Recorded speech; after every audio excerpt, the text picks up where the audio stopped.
Oops. Hello, everybody. Hopefully you can hear us and see us. Sorry we're late. We didn't realise the time. Quite literally, it got away from us, but we're here now.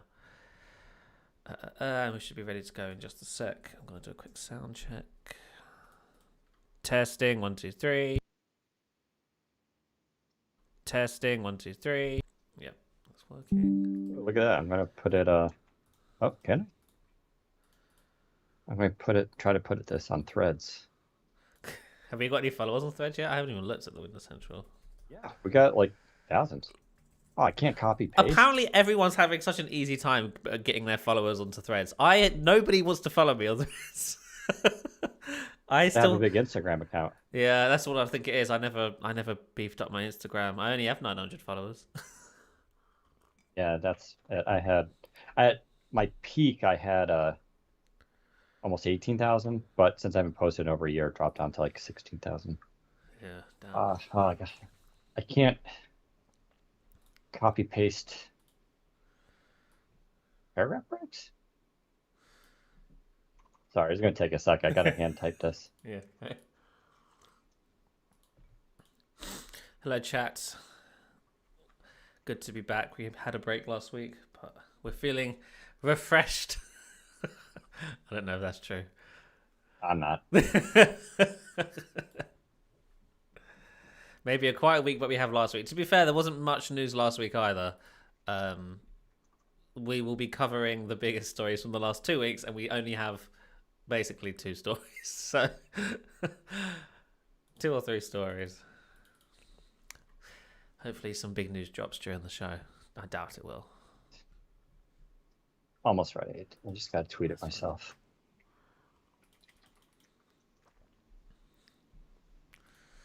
Okay. That's done. Let me mute our YouTube channel.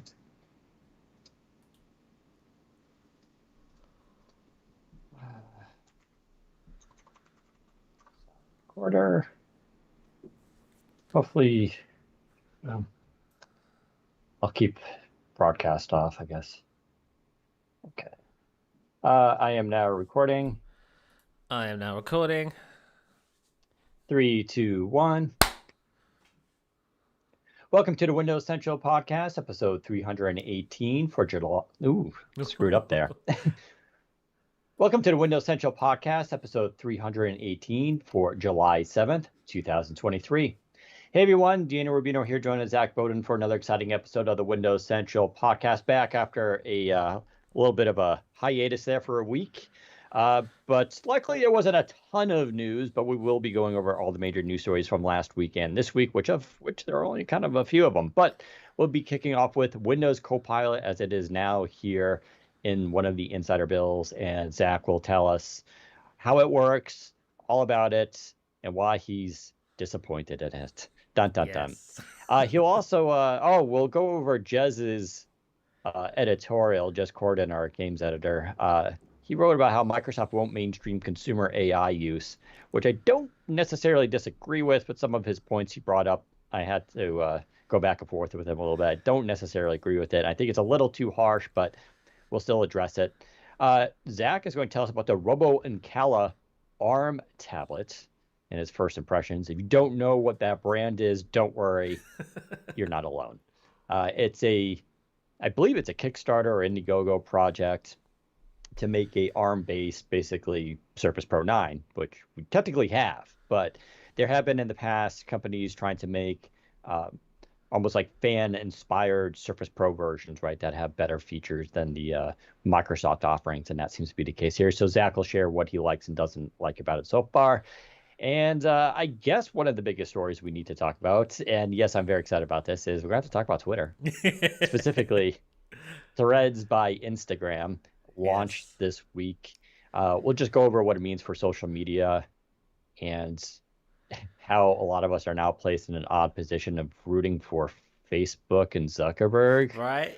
Which doesn't feel great, but that's where we are in 2023. Also, just talk a little bit about social networks in general, because, well, I think we're all feeling the fatigue from them. And there's been some people articulating the idea that social networks as they are and have been for the last 10 years are kind of on the way out, which may be true, but we'll go through that. And we'll have a thing of the week. I guess this time it's just a couple of movies. I don't think I actually got anything cool this week, but we'll see what Zach has as well. Zach, how you doing on this fine Friday? I am not too bad. We are currently gearing up for Amazon Prime Week Day next week. It's been a bit hectic, but we're doing it, aren't we, Dan? We sure are. If you don't know, July 11th and 12th, yes, is Amazon Prime Day.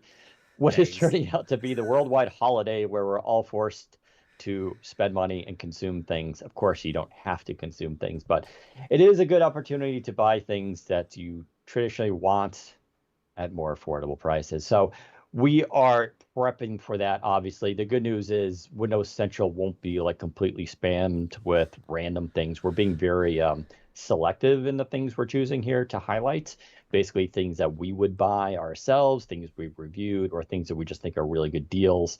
That includes PCs, accessories, laptops, gaming towers, RAM, routers, let's see, Xbox and accessories and all these kind of things. So we're going to do all the work for you instead of going, for you going on Amazon's webpage and just searching and hoping you find something. We're going to highlight all the deals that you should find.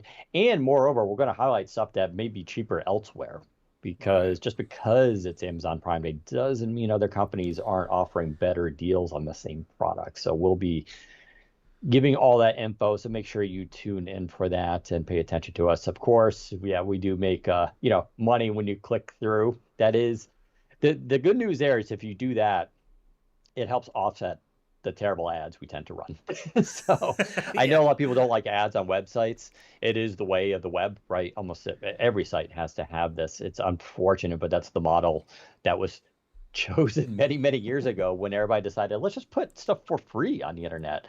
And then at one point, people were like, wait, we got to figure out how to make money. And ads was the answer, of course. But the more we can rely on e-com, basically you clicking through and buying stuff, the more we can get away from ads. So that's kind of the deal there. Plus, it just if you like us, it helps us, helps me when I have to talk to my bosses.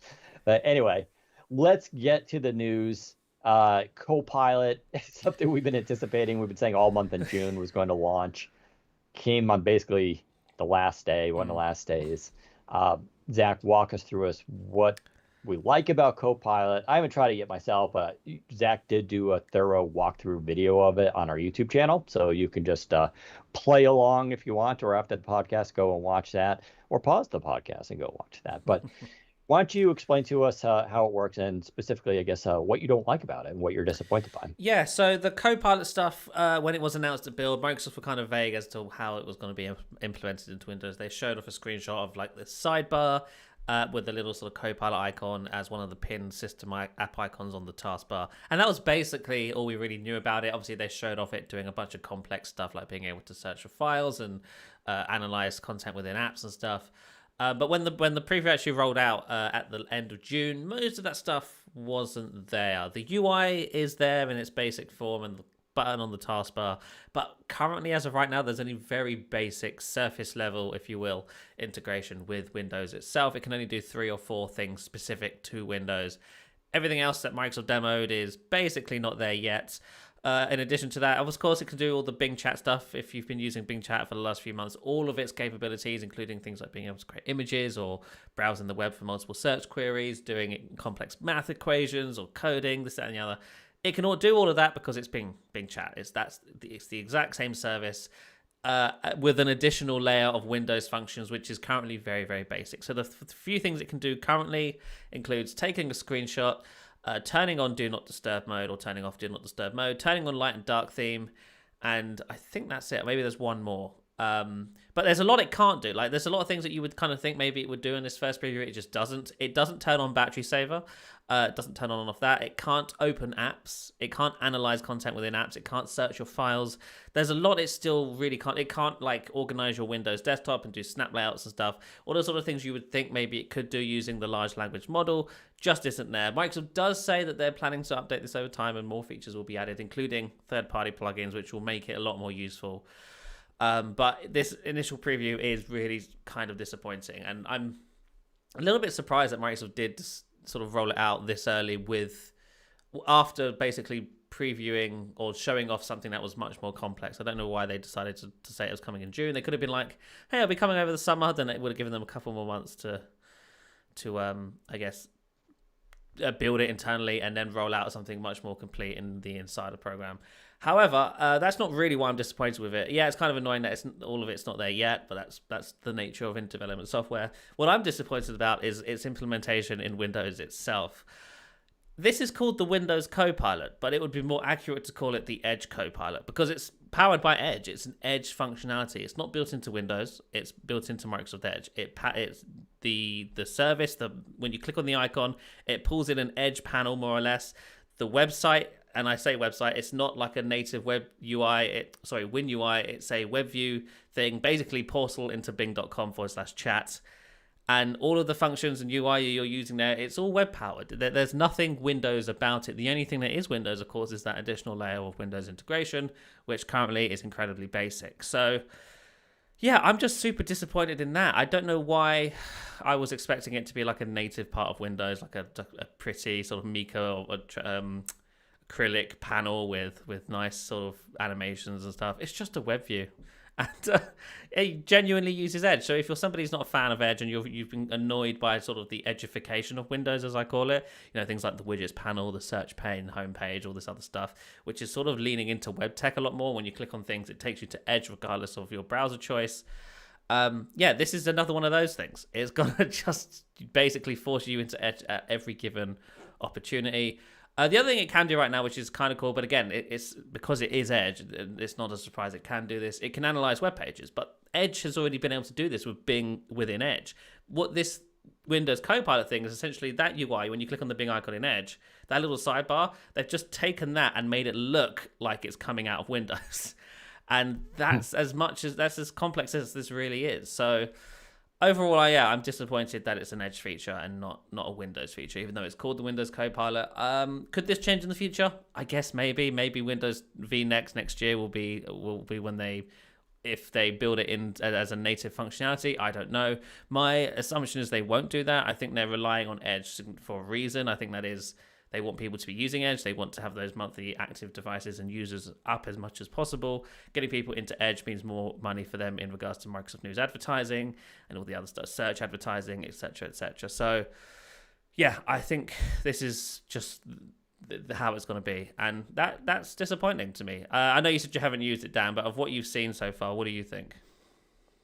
Yeah, I mean, overall, I agree. I think we have to think about this strategically a little bit from Microsoft's perspective. Clearly, this was let's file this under kludge, right? They're trying to basically bootstrap this thing into Windows without doing a lot of hardcore plumbing into the operating system at this point, which would take a much longer time and require a longer testing phase to get it out there. So clearly they did take an easier route to get this thing more accessible and easier to use for people, because like you mentioned, Edge already does this stuff, which is a good point. But here's the thing. Most people don't use Edge, the browser. Yeah. So if you're in Chrome, you're not getting any benefits at all from, Bing Chat, unless you're setting your page as Bing Chat. And even there, I think there are exceptions, right? It doesn't work in Edge or in Chrome browsers, like I'm Chrome or Firefox. There are ways around that. But, if you live in Chrome, which most people do, you're not really seeing any of the stuff we're talking about here. We take it for granted that a lot of us use Edge as a browser. And so, we always had the Bing button there. And like, what's the big deal? You do have it in the start thing, which is true. But I think but even that's been criticized, right? Yeah. And I think rightly so, that all that does is open Edge, basically. And it's not really an elegant solution. So I think this is a way to, for people who are using Chrome to have even easier access to this feature, and hopefully they'll use it. So I think that's one perspective. The other one, of course, is this was the easiest route to go and get what is a very new technology to as many places as possible, even if it's not ideal.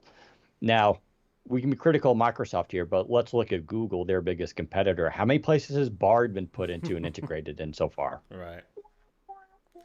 Like, I think it's done in some of their documents and sheets, and it's in like a beta kind of thing, and you have to opt in, and it's still not like in any of their consumer products, right? They don't have it in Gboard, they don't have it anywhere in Android yet. So it's like Microsoft certainly has a leg up here with this, despite the fact that these aren't ideal. You mentioned Windows be next, Windows 12.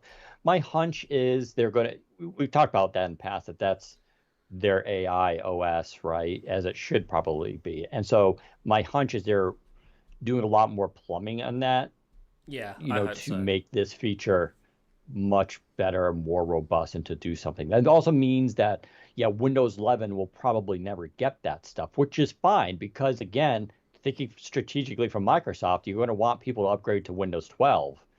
And the only way you can get people to upgrade to Windows 12 is you gatekeep some features that Yeah. people will covet and want, right? If you just made Windows 12 look different, but didn't do anything different, that is a lot less reason to go through an upgrade process. You start delivering AI features, though, that Windows 11 won't have. Now you're talking, right? So I think, again, strategically, that's how they're looking at it. You may be right that the interface itself may always be edge based. And I think you're probably right there. I think they're probably not going to run away from that, even though I know a lot of people would prefer it. I'm not necessarily against it, but I'm hoping that with whether vNext is and Windows 12, as we are calling it, that all the integrations are going to be a lot deeper, right? So they can Yeah. actually do more stuff. Because right now it is kind of like goofy, right? Like how many times are you going to open this thing and type in turn on dark mode? Yeah, Like, that's the other thing I want to actually discuss because the actual commands it can do right now are kind of uh, gimmicky, if anything, but also they're really slow. You can yes. actually just manually do the toggle the setting Yeah. yourself in settings faster. So that's true.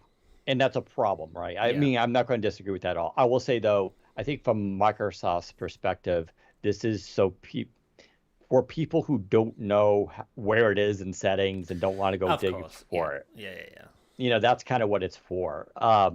Versus the power user who's going to be like, uh, obviously not using it. But you're right. I mean, first of all, you type it in and then it goes, do you want to do this, right? It Yeah. gives you a confirmation dialogue, which should be something you should be able to turn off because it's again another step and you click that then you gotta wait and once you do that it actually does go pretty quickly, but yeah. And there's currently no voice input, which would seem Yeah. much more natural for this kind of thing. That said, we both agree voice input is something that's definitely going to be coming, right? Because we see it in all their other products, so it's not like, but they want to get something out the door now for testing, get some feedback. um, Yeah. Although, talking to your PC still a weird thing. We do have Amazon's Alexa, I'll just say, so it doesn't turn anybody's on. That's a Windows app. You can install it right in your taskbar, click it, tell it to do things. I still don't know anyone who's using it. Maybe I'm wrong. If you are, ping me on Twitter or Threads and let me know if you are. But I don't think people really use it. Cortana was there, had voice. Honestly, most of the time I would type to Cortana. I don't think I used voice very often on my computer. It's weird how that modality thing works. This is again that sort of confusing thing where you feel like you should be able to talk to your PC and have it do stuff, and that seems like it would be a good idea. But it doesn't seem like most people want to use it like that, where they're kind of more okay using it like that on their phone. I I don't think necessarily know why that is, I but think the yeah. reason for that partly is because the when we were using voice on those assistants before, and currently if you're using Siri and Google and the other one, um, it's because they're really kind of dumb and they really only understand strict things, and you have to say the thing perfectly. You can't go or change your mind mid sentence. Whereas I think the LLM stuff, Copilot, whatnot, you can kind of be a little bit more human with it. You can say you can pause for a bit. You can maybe even change the sort of, I guess, direction of the sentence as you're saying it. You could be like, turn on lights in the hallway. No, I mean bedroom. And I believe it will understand that and sort of get that you actually meant the bedroom, not the Yeah. hallway. Whereas obviously Cortana and stuff before didn't understand any of that. If you said that, they'd be like, oh, I don't know what you mean, sorry. So I think voice does make more sense with the Bing chat stuff and the Copilot because it's more human with you, you can be more human with it. So maybe it'll be a lower barrier for entry for people trying to use it with voice because they can, instead of having to think about what they're going to say and then say it, they can just start talking and the AI should hopefully understand them. But I do really want to circle back to the whole Edge thing and why it's built on Edge. I think the primary reason it's built on Edge is because Edge iterates much faster than Windows, right? You can Edge updates, every few days, and the stable channel, obviously the base channel and dev channel and whatnot, are updated more frequently and with much more drastic changes. But Edge can be updated independently from the OS and is updated all of the time, so they can roll out any necessary changes they need to without having to wait for it to go through Windows Update or the Microsoft Store. But I still think Microsoft should take more pride in Windows and be like, yeah, okay, cool. We have to update it through Windows Update or through the Microsoft Store. We'll do it that way. Microsoft spent a lot of effort decoupling a lot of the core components in Windows so that it could be updated independently from everything else. Lots of things like the widgets panel, for example, can be updated through the Microsoft Store independently from Windows Update and from major system updates. So I don't see why the Copilot stuff couldn't just be one of those sort of Cortana apps, right? I mean, Cortana is an app, and it was updated through the store. Why can't Copilot be a native Windows app that does the same thing? I don't know. Microsoft decided to go with Edge. I guess it's because Edge just iterates so fast. I mean, it does update faster than any of the other Windows apps, to my knowledge. So I guess that's the reason, right? This is bleeding edge stuff, and Microsoft is rushing is probably the wrong word, but I'll stick with it. Rushing this out as quickly as possible. I'm curious to see how they're handling or going to handle the back end side of things. So as we all know, managing all this data is quite difficult because it's quite resource intensive and whatnot. And rolling it out to, I don't know how many Windows 11 users there are, but I assume there's quite a few now, 200 million maybe. 200 million additional users who may have not been privy to it or using it at all before. Now it's pinned to the taskbar by default. Like, at what point does Microsoft start charging for this? Surely they're going to charge for it. It's going to be part of Microsoft 365 or, right? Like, this isn't going to be free forever for limited use, surely, right? Right. There's a couple moving parts there. One is just on the back end with Azure, they are doing things like optimization to make these calls to it and everything and processing faster as well as less costly. Like, they're very interested in reducing overhead costs for this stuff. Benefit from, if they do start charging for this as a part of like Microsoft 365, for charging a lot of money. When the value may not be there, right? Because other companies are going to come out there with new products and offerings, and they can't just price themselves out of this. So they want to make sure they're making some money from it and they're making a profit, but they're not making it cost prohibitive. But yeah, the off the record kind of thing we all know about, I guess, is that Microsoft wants to make money off of this somehow. And just having Windows 11 isn't one of those solutions, right? So we know that if you go through OpenAI and you pay for it per query, so that's how I just have a credit card on there. And it's super cheap still. Like, I get literally charged like 3 cents a month and I use it a couple times a day. But using that method, it's super fast. Like, you just type it in, you hit enter, and it's like immediately just starts writing. I actually kind of feel bad using AI because I'm always like, yeah, do it again and give me 5 more examples. It's like, all right, but it's like, I feel like I'm like just like being mean and dictating to this thing, like, do all this work for me. But it's very quick and very fast. So it can be fast, but clearly right now they're managing this as all free. So yeah, the commands are slow. And that definitely feels that way. I think this is, again, growing pains, bootstrapping issues. They got to scale appropriately. But yeah, at some point, they're probably going to be charging a nominal fee, and you get priority access to the servers. And all this stuff will be much more seamless, because that is where they want to go, right? Because, yeah, Siri may be dumb, but at least it's kind of fast by comparison, right? So, but those are solvable issues. But again, this stuff literally just launched in February, right? Like, here we are in July, and we're still kind of like moaning, like, oh my God, it's not completely ready. It's just like, and Microsoft, and I guess we'll segue now into Jez's article, which was his editorial, which was titled, Why Microsoft Won't Be the Company to Mainstream Consumer AI Use. He says, almost 50 years later, Microsoft still doesn't get consumers. I kind of get his angle here, although I would say that Microsoft isn't really a consumer-focused company to begin with. They've obviously dabbled in that stuff, especially under the Ballmer years, and clearly consumers use their products, but it's always been around this idea of productivity and getting work done, right?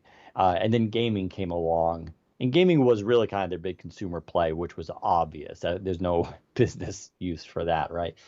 But I would argue that Microsoft has always been productivity first, and how it could, and that's been Satya Nadella's mantra, right? How do we get you to work better with our technologies? And it just happens to be the case that a lot of productivity type computing overlaps heavily with the new creator class that's really risen in the last couple of years that we see on, YouTube and TikTok and all this, people video editing, writing scripts, and doing social networking stuff, image editing, like all this stuff happens to be done on computers, and Microsoft is there for that stuff. Could they be doing more in that consumer space? Sure, but at the end of the day, don't forget, Microsoft rarely sells anything direct to consumers, Surface being the exception. But Surface is also sort of like this halo product that's meant to be sort of more expensive, harder to attain, not a mass product, but something that sets the standard, versus there not being HP or Lenovo, who just has a way larger network for product distribution, production, and getting things out faster than Microsoft. So I find the premise a little bit here just wrong. I don't see Microsoft, and I don't think Microsoft would say they're a consumer company. They're not really like Apple. They never really have been. Yes, their stuff touches in the consumer space, absolutely. And maybe they could be doing more there. But every time they've kind of tried to really go hard in the consumer space that's been non-gaming, and even gaming was a risk for them, right? That they were screwing up for many years. Um, it's never really worked out for them. And I get people are still mad about Windows Phone, but the fact is with Windows Phone that people keep forgetting is it didn't sell. People didn't buy it. Like, it wasn't, we got to stop acting like Windows Phone was this thing that was used by 20% of the population and they just pulled the rug out. It was absolutely not the case. When they pulled the plug, the previous 3 years, it had been declining in market share despite what they're doing. Now, we can criticize them for decisions made and executions and all this kind of stuff. And there are definitely a lot of issues. Not all of them were their fault. Uh, but they tried, and they finally canceled it when the fact that no one was just buying it. Like, well, I don't know what you want them to do. Like, I get you're still sore about them ending Windows Phone. I am too. I enjoyed those devices, but they didn't sell. Yeah. I don't know what else to tell you. I will say I No do. matter, Sorry, go on. yeah, go ahead. Finish what you're No, go saying. ahead. I was going to say I do sort of agree with Jez in some regard. He goes on to mention things like Windows Phone being one of them, but there's a lot of things Microsoft has tried to do and then sort of cancelled midway through for a Sure. number of reasons. His point being, had Microsoft stuck through, they would have really solid foundations today for this AI stuff. They would currently, as things stand, had Windows Phone stuck around, Microsoft would have quite obviously, I imagine, been pumping Bing Chat into Windows Phone, and they could have been touting it as the world's first AI smartphone, this, that, and the other. Just as an example, Mixer, he brings up as another one. Mixer could be the first platform using AI to moderate chats, this, that, and the other. There's a lot of areas that Microsoft were in that pulled out at the last minute, which could severely benefit and maybe even strengthen those now cancelled products now that AI has come around and is being pumped into everything Microsoft currently does. As it's just a shame that currently Microsoft doesn't do very much consumer stuff anymore. I think that's his primary point. Yeah, I mean, the expression here is what? Hindsight's 2020, Of course, right? yes. I don't get the argument that Microsoft should have stuck through Windows Phone. At the end of the day, Microsoft is a corporation with stockholders. Their job, or Nadella's job, is to deliver profits. So those stockholders make money when they sell their stock. That's the whole game. Yeah. That's the whole thing. That's it. It doesn't matter our thoughts and feelings on products. The fact was Windows Phone was a massive drain, and there was zero sign at the time it was going to improve. You can't go for 3 years of declining sales and everything. And again, we can criticize like, well, they should have done more. And yeah, we can say all that. The mistakes were definitely made. But the fact was, if you were presenting Nadella, like Windows Phone's trajectory, it was just a downhill slope. And there was nothing being offered as like hope that this was going to improve. In fact, the market's gotten even weirder, right? I mean, there's only really now, let's be honest, Samsung and Apple, especially in the United States. Those are the two biggest ones. And then there's like TLC, and then there's a bunch of small Yeah. ones. And then China, you have a bunch of other companies. But even like Huawei, the biggest one, is like faded tremendously. And even Samsung and Android is losing market share to the iPhone. So it's even like not even working out for the two model. Like it's still there, but like Samsung is not, despite their ubiquitous presence at the Galaxy line, it's not having an effect of cannibalizing Apple. In the United States, it's the opposite. Apple is growing and Yeah. cannibalizing Android sales. So the idea that like, well, Microsoft could have stuck around with Windows Phone, yeah, they could have kept it around and just lost money forever. But Nadella at the end of the day has to go and give quarterly earnings and be like, well, we have this thing that's a lost revenue, it's a lost leader for us, and we're just going to keep at it. Like stockholders are going to be, what the hell are you doing? Get out of there. Mind you, people were telling stockholders and stuff were telling Microsoft to get out of Xbox It's years ago true. Yeah. and get out of Surface years ago. And the company did stick around with those things, but they weren't nearly as bad of a position. So I don't get the like they should have just stuck with it. It's true if they had, and no one's going to disagree with this, right?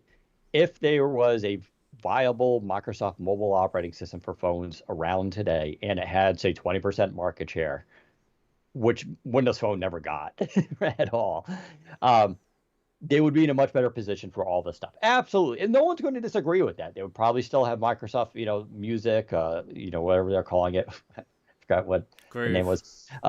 Yeah, Groove after Microsoft. What was it? Xbox Music Yeah. and Zune. yeah, all the Zune and all the other names I had. Uh, yeah, that would still be around. Like, there's no argument here. Edge would have better market share. Like, Bing would do better. Like, everything would be better for Microsoft if they had a mobile phone.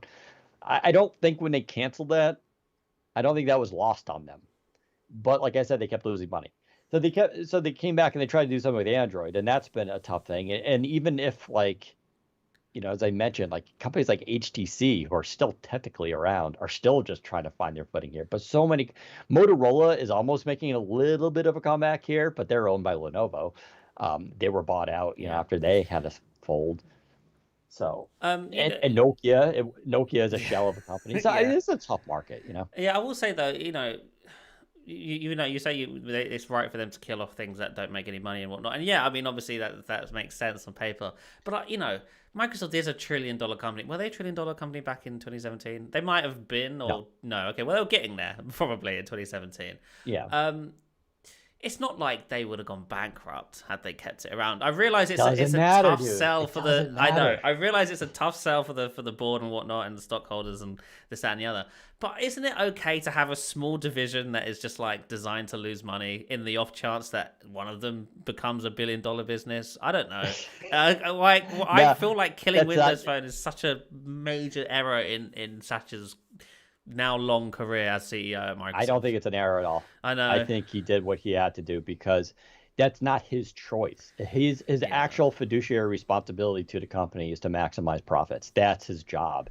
And if like stockholders are like, this thing is losing money, losing market share, and you have no plan to turn that around, like what's going on? Like board members would get upset with that, stockholders would get up. That's how that works. Like he can't just keep stuff around for it. Now Surface, there's been arguments, we don't know, does Surface Right. turn a profit? We don't know. But my hunch is at the very least they're probably breaking even versus R&D and like the cost that it takes Mhm. them as a smaller operator to make these products. They're probably or maybe losing a little bit, and or may even vary from quarter to quarter, right? One quarter they make a little bit of a profit, next quarter maybe they lose a little bit, next quarter they break even. But my hunch is it's in that range, Yeah. whereas I don't think Windows Phone was ever in that range. More importantly, all their partners who are making devices for them basically left, right? I mean, yeah, they True. bought Nokia, which didn't help, but Nokia itself was could have been bought out by anyone else at the same time, right? But who else was going to make phones for them? HP tried, didn't have good results. Dell tried many, many years ago, got burnt there, and like, nah, we're not going to do that one again. Yeah. Like No, you're right. HTC tried, and then HTC basically it's for all intents and purposes, gone. So then it would have been all up on them under the Surface division to make phones, and that's fine. But again, that still would have been just like this like tiny drop in the bucket for a very proprietary system that stood basically no chance of mass adoption because Surface itself as a program doesn't have the global reach as OEM partners used to. Like back in the day when Windows Phone and Windows Phone 8 launched, like you had HTC, especially Nokia, right? Nokia's strength was the ability to make a product and be like, we're going to sell it in like 52 countries tomorrow. Like that was their strength, that they could do that. They had relationships in all those countries and could get it through the key channels and carriers. Microsoft never had that. And it would have been really hard for them just to do it themselves once all the partners started drying up. So Samsung didn't want anything to do with it. They're like, nah, we're just doing all this Android stuff. Like, I just don't see how this was at all viable. No, if it was a private company and you're like, all right, just eat the cost, yeah, maybe. But like, Nadella could not have done this and still been. There would have been calls for him to like get out of power if like no, I mean don't get me wrong, it was a genius career move. The first thing he does as CEO is kill off Windows Phone, one of the big money loss. It wasn't one of his first things. It was pretty. He did it in 2017. Yeah, I guess you're right. No, he did it in 2017. 2.5 years after he came to power. And when he was coming in, he said, "We're going to give it a fair shot. We're going to give it a chance. We'll make the phones when we have to if our partners won't." And they kind of did for a while. You're right, yeah. But let's be honest. Like, they came out with the Nokia 950, right? The Microsoft Lumia 950. Yeah. Those were not... Dude, the Nokia designs went downhill. I would actually say after the 920 series. Yeah, no, I agree. I fully. The 950s were not inspired devices at all. They were available in what colors? Black and white, and they were plastic. Yeah. It's like, come on, this isn't what Lumia is all about. But I actually think there must be a deeper story there as to why Microsoft went ahead with those phones, and then I think well, they inherited those designs. Yes, they were Nokia designs. You're totally right. So they did inherit those. I think there was hemorrhaging already with Nokia, especially during the process of Microsoft. Listen, the way Microsoft acquired Nokia and was messy, took them over was terrible, right? I mean, they were forcing people, hey, move to Washington or, don't work for us and all that kind of stuff. I think they lost a lot of their thought leaders in the company who also saw the writing on the wall. Like, either they saw that we don't really want to work for Microsoft because they don't have a great reputation here, fair, or they already knew that, like, listen, this is a losing battle. We're not going to be gaining ground. But I think those designs, they were not good designs. No. And none of those designs were. And I do wonder if Surface, obviously Surface had their own ambitions for phones at the time. We know that they had prototype phone designs, this, that, and the other. Obviously Andromeda was on the heels of the Lumia 950. 950 was late 2015. Andromeda went into... I think was greenlit as a thing in 2016, so they must have been conceptualizing that device in 2015 at the earliest. I'm sure there might have been disagreements internally as to the direction they should go as well. Like, we've just bought Nokia, we have all this stuff that Surface didn't want. They had their own ideas, and I'm guessing maybe there might have been a bit of an internal battle there as well, and that's ultimately what killed Windows Phone. Because I remember, especially when Andromeda was in development, 2017 Windows Phone's killed, but I continue to hear that Andromeda is still supposed to be coming with this new Windows mobile platform. I'm guessing there might have been like wires crossed. If you're Panos. Yeah. Right. And you're looking, and like you inherit these devices, and like this division comes in into your purview, and you look at them. Yeah, him and his team may be like, these are not the things we would design. Yeah. This would not be it. And so they launched them because they were committed to it, and they had nothing better to do. But I don't think he looked at those devices as being like, this represents what we try to do under Surface. Yeah. Maybe the 920s, like I said, you give me a 1520 today and just throw in a Snapdragon Gen 1 modern RAM, Android 13, or not Android 13, but like a modern Windows Phone thing and like an updated camera, I'd be happy as hell, right? Yeah. Like, I would want that phone today. But they really did start going downhill after that. And, Nokia is not innocent in this stuff. They made some bad decisions too. They should have, I never agreed with, especially in hindsight now, how they kept changing. Like the 900 series looked radically different from each version.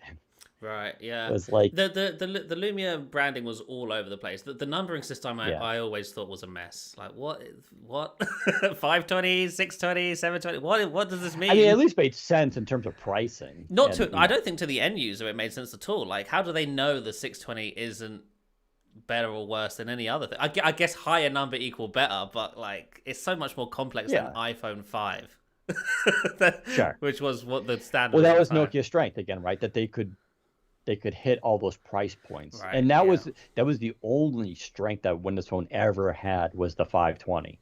Came in at $99 and was able to sell well. Yes. But then Android caught up because Chinese manufacturers came into play and started making good, or at least much better, Android phones at similar pricing. And then people are like, well, now I can get the $99 phone with the operating system that everybody uses with all the apps I want. And that was the end of the 520. And that was really the only highlight.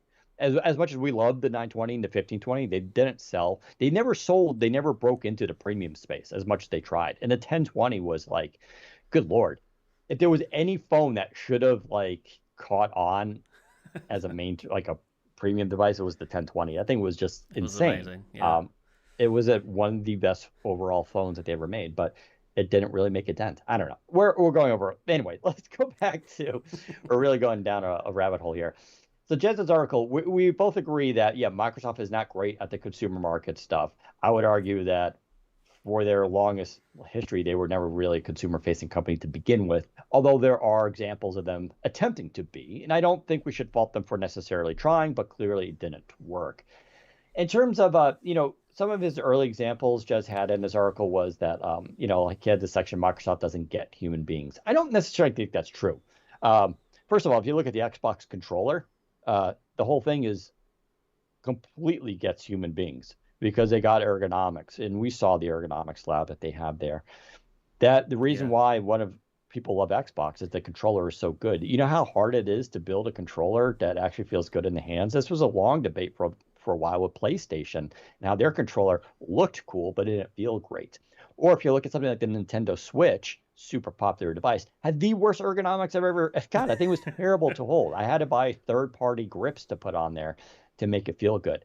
They actually do get humans in that sense, and how they kind of want to, for instance, Windows Hello, I think is a great example of getting humans. Like people don't like punching in passwords, and fingerprints aren't always reliable, but just looking at your PC and auto logs in, like they do a lot of clever stuff here. But he was using examples of like Bing Chat for a while. You'd ask it controversial questions like on the Holocaust, and like in the U.S. it would like, oh, I can't answer that right now, even though it would give the answer and then like delete it. Take it away. But that, first of all, that doesn't work. That's not true anymore. Because I read this and I was like, well, let me try it, and I typed it in, and no, it gave me a full example. Did the Holocaust happen? Yeah, absolutely, and it gave a whole history thing on it. So that's not true anymore. Where he's like, well, it's not working in Germany. Like, well, yeah, Germany's got some interesting laws when it comes to the Holocaust. So I don't know what's going on there. But the thing is with Bing Chat too, is like, yeah, there are guardrails in place. And he mentions Tay and how they got screwed on Tay. And now he's like upset that they have guardrails on Bing Chat. It's like, well, they have the guardrails on Bing Chat, so they don't have another Tay experience. And they're going to loosen those guardrails as soon as they get like the models trained and they have more data in place. But this thing just launched in February. Like we've never had anything like this before. Let's give it a little bit of time to mature. That's what they said they're going to do. They put this out there so they can get actually more people using it and it trained better, because they don't want it. They'd rather have it get no information than wrong information, or buy into a conspiracy theory kind of thing. They'd rather go down that route. Like, sorry, we just can't answer that right now. They'd rather have you get that than being like, no, there's debate about whether or not the Holocaust happened. Like, could you imagine if that was the answer?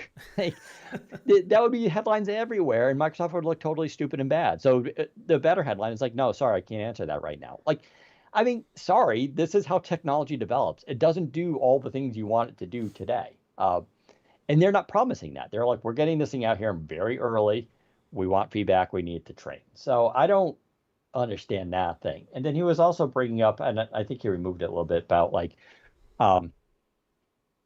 it's clear like apps like SwiftKey and Edge on Android are aren't priorities for them anymore and all that, which I totally disagree with, especially for this article. He says that, you know, the argument here is, oh, Microsoft doesn't get consumers in AI and they're not going to lead in the AI space. Meanwhile, SwiftKey just got a major update where they really integrated Bing Chat as much as they could into it.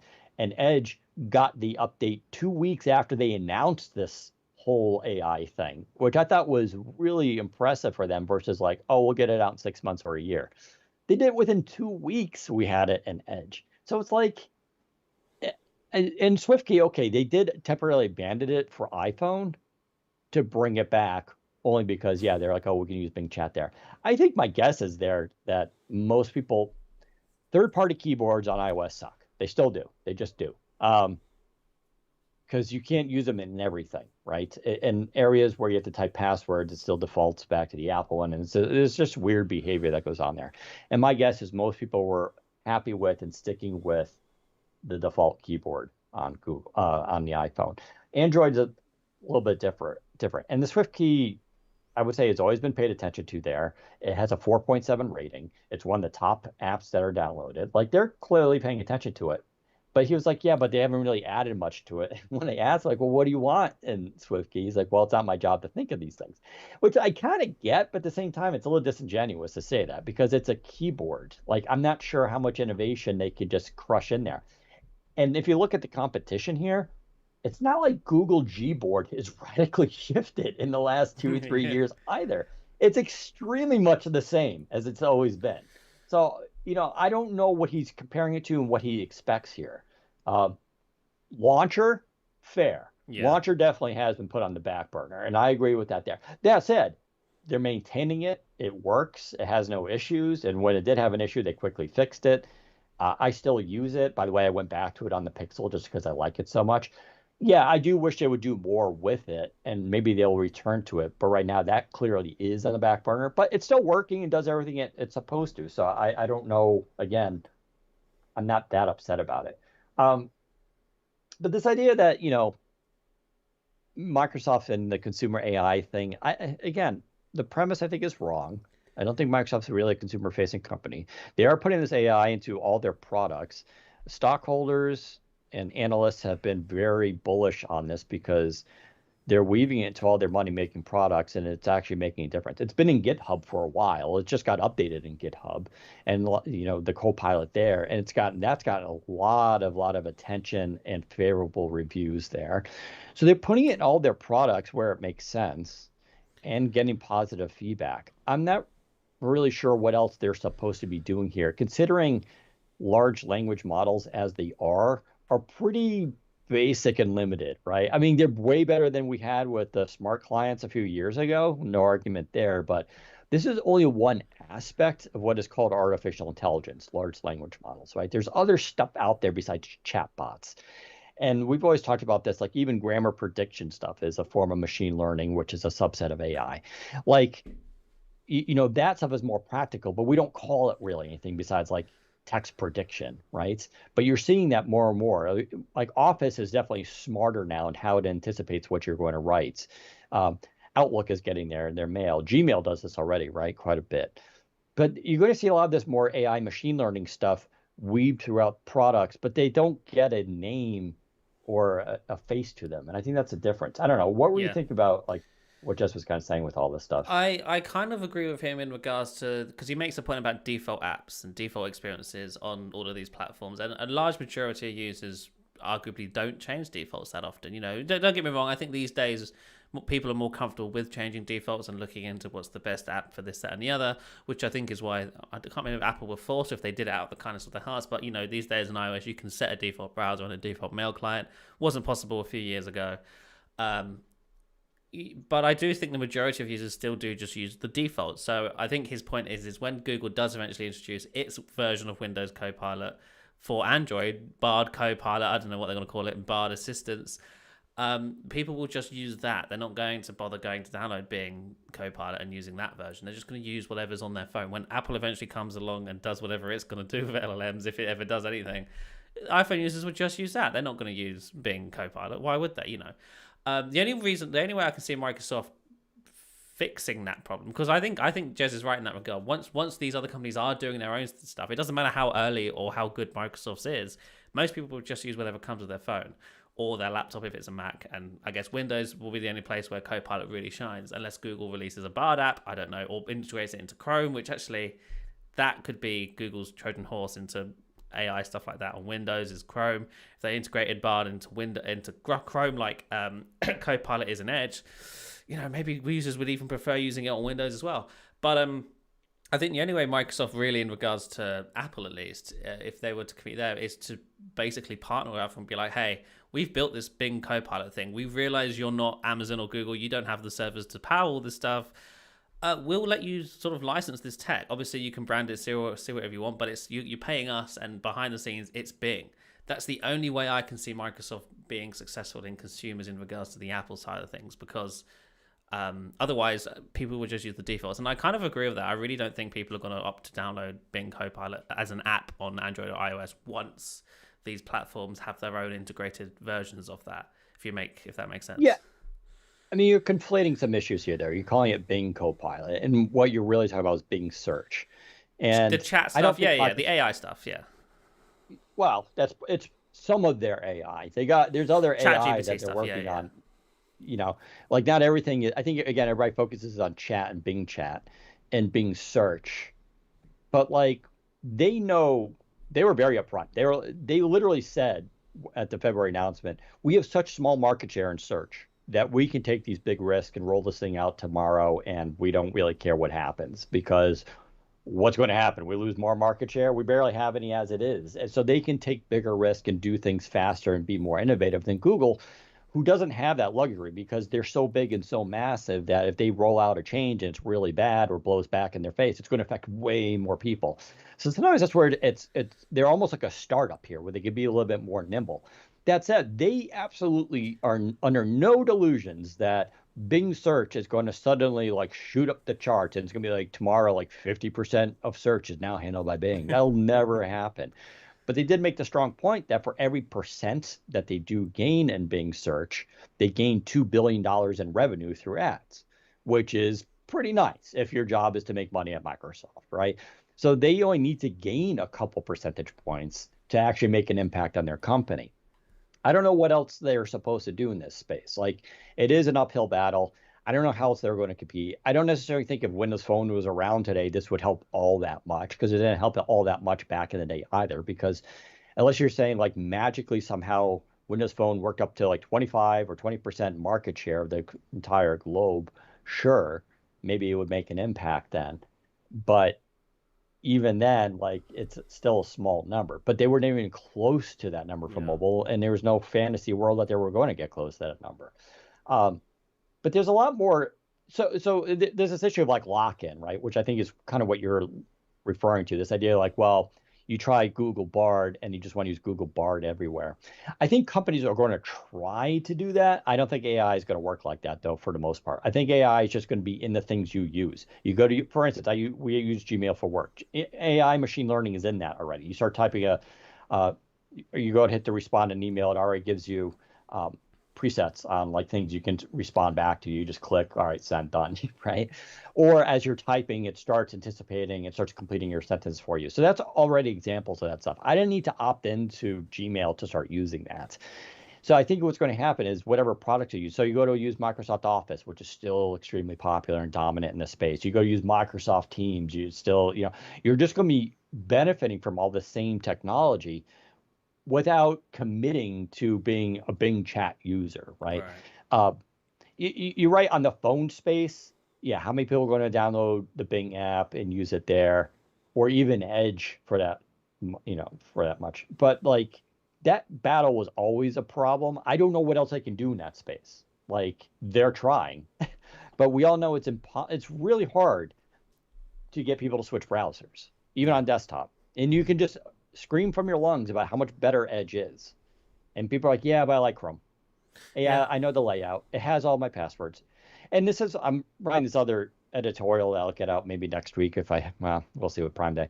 But my other editorial is just like this whole thing, and you and I have talked about this, about how people don't give a crap about privacy.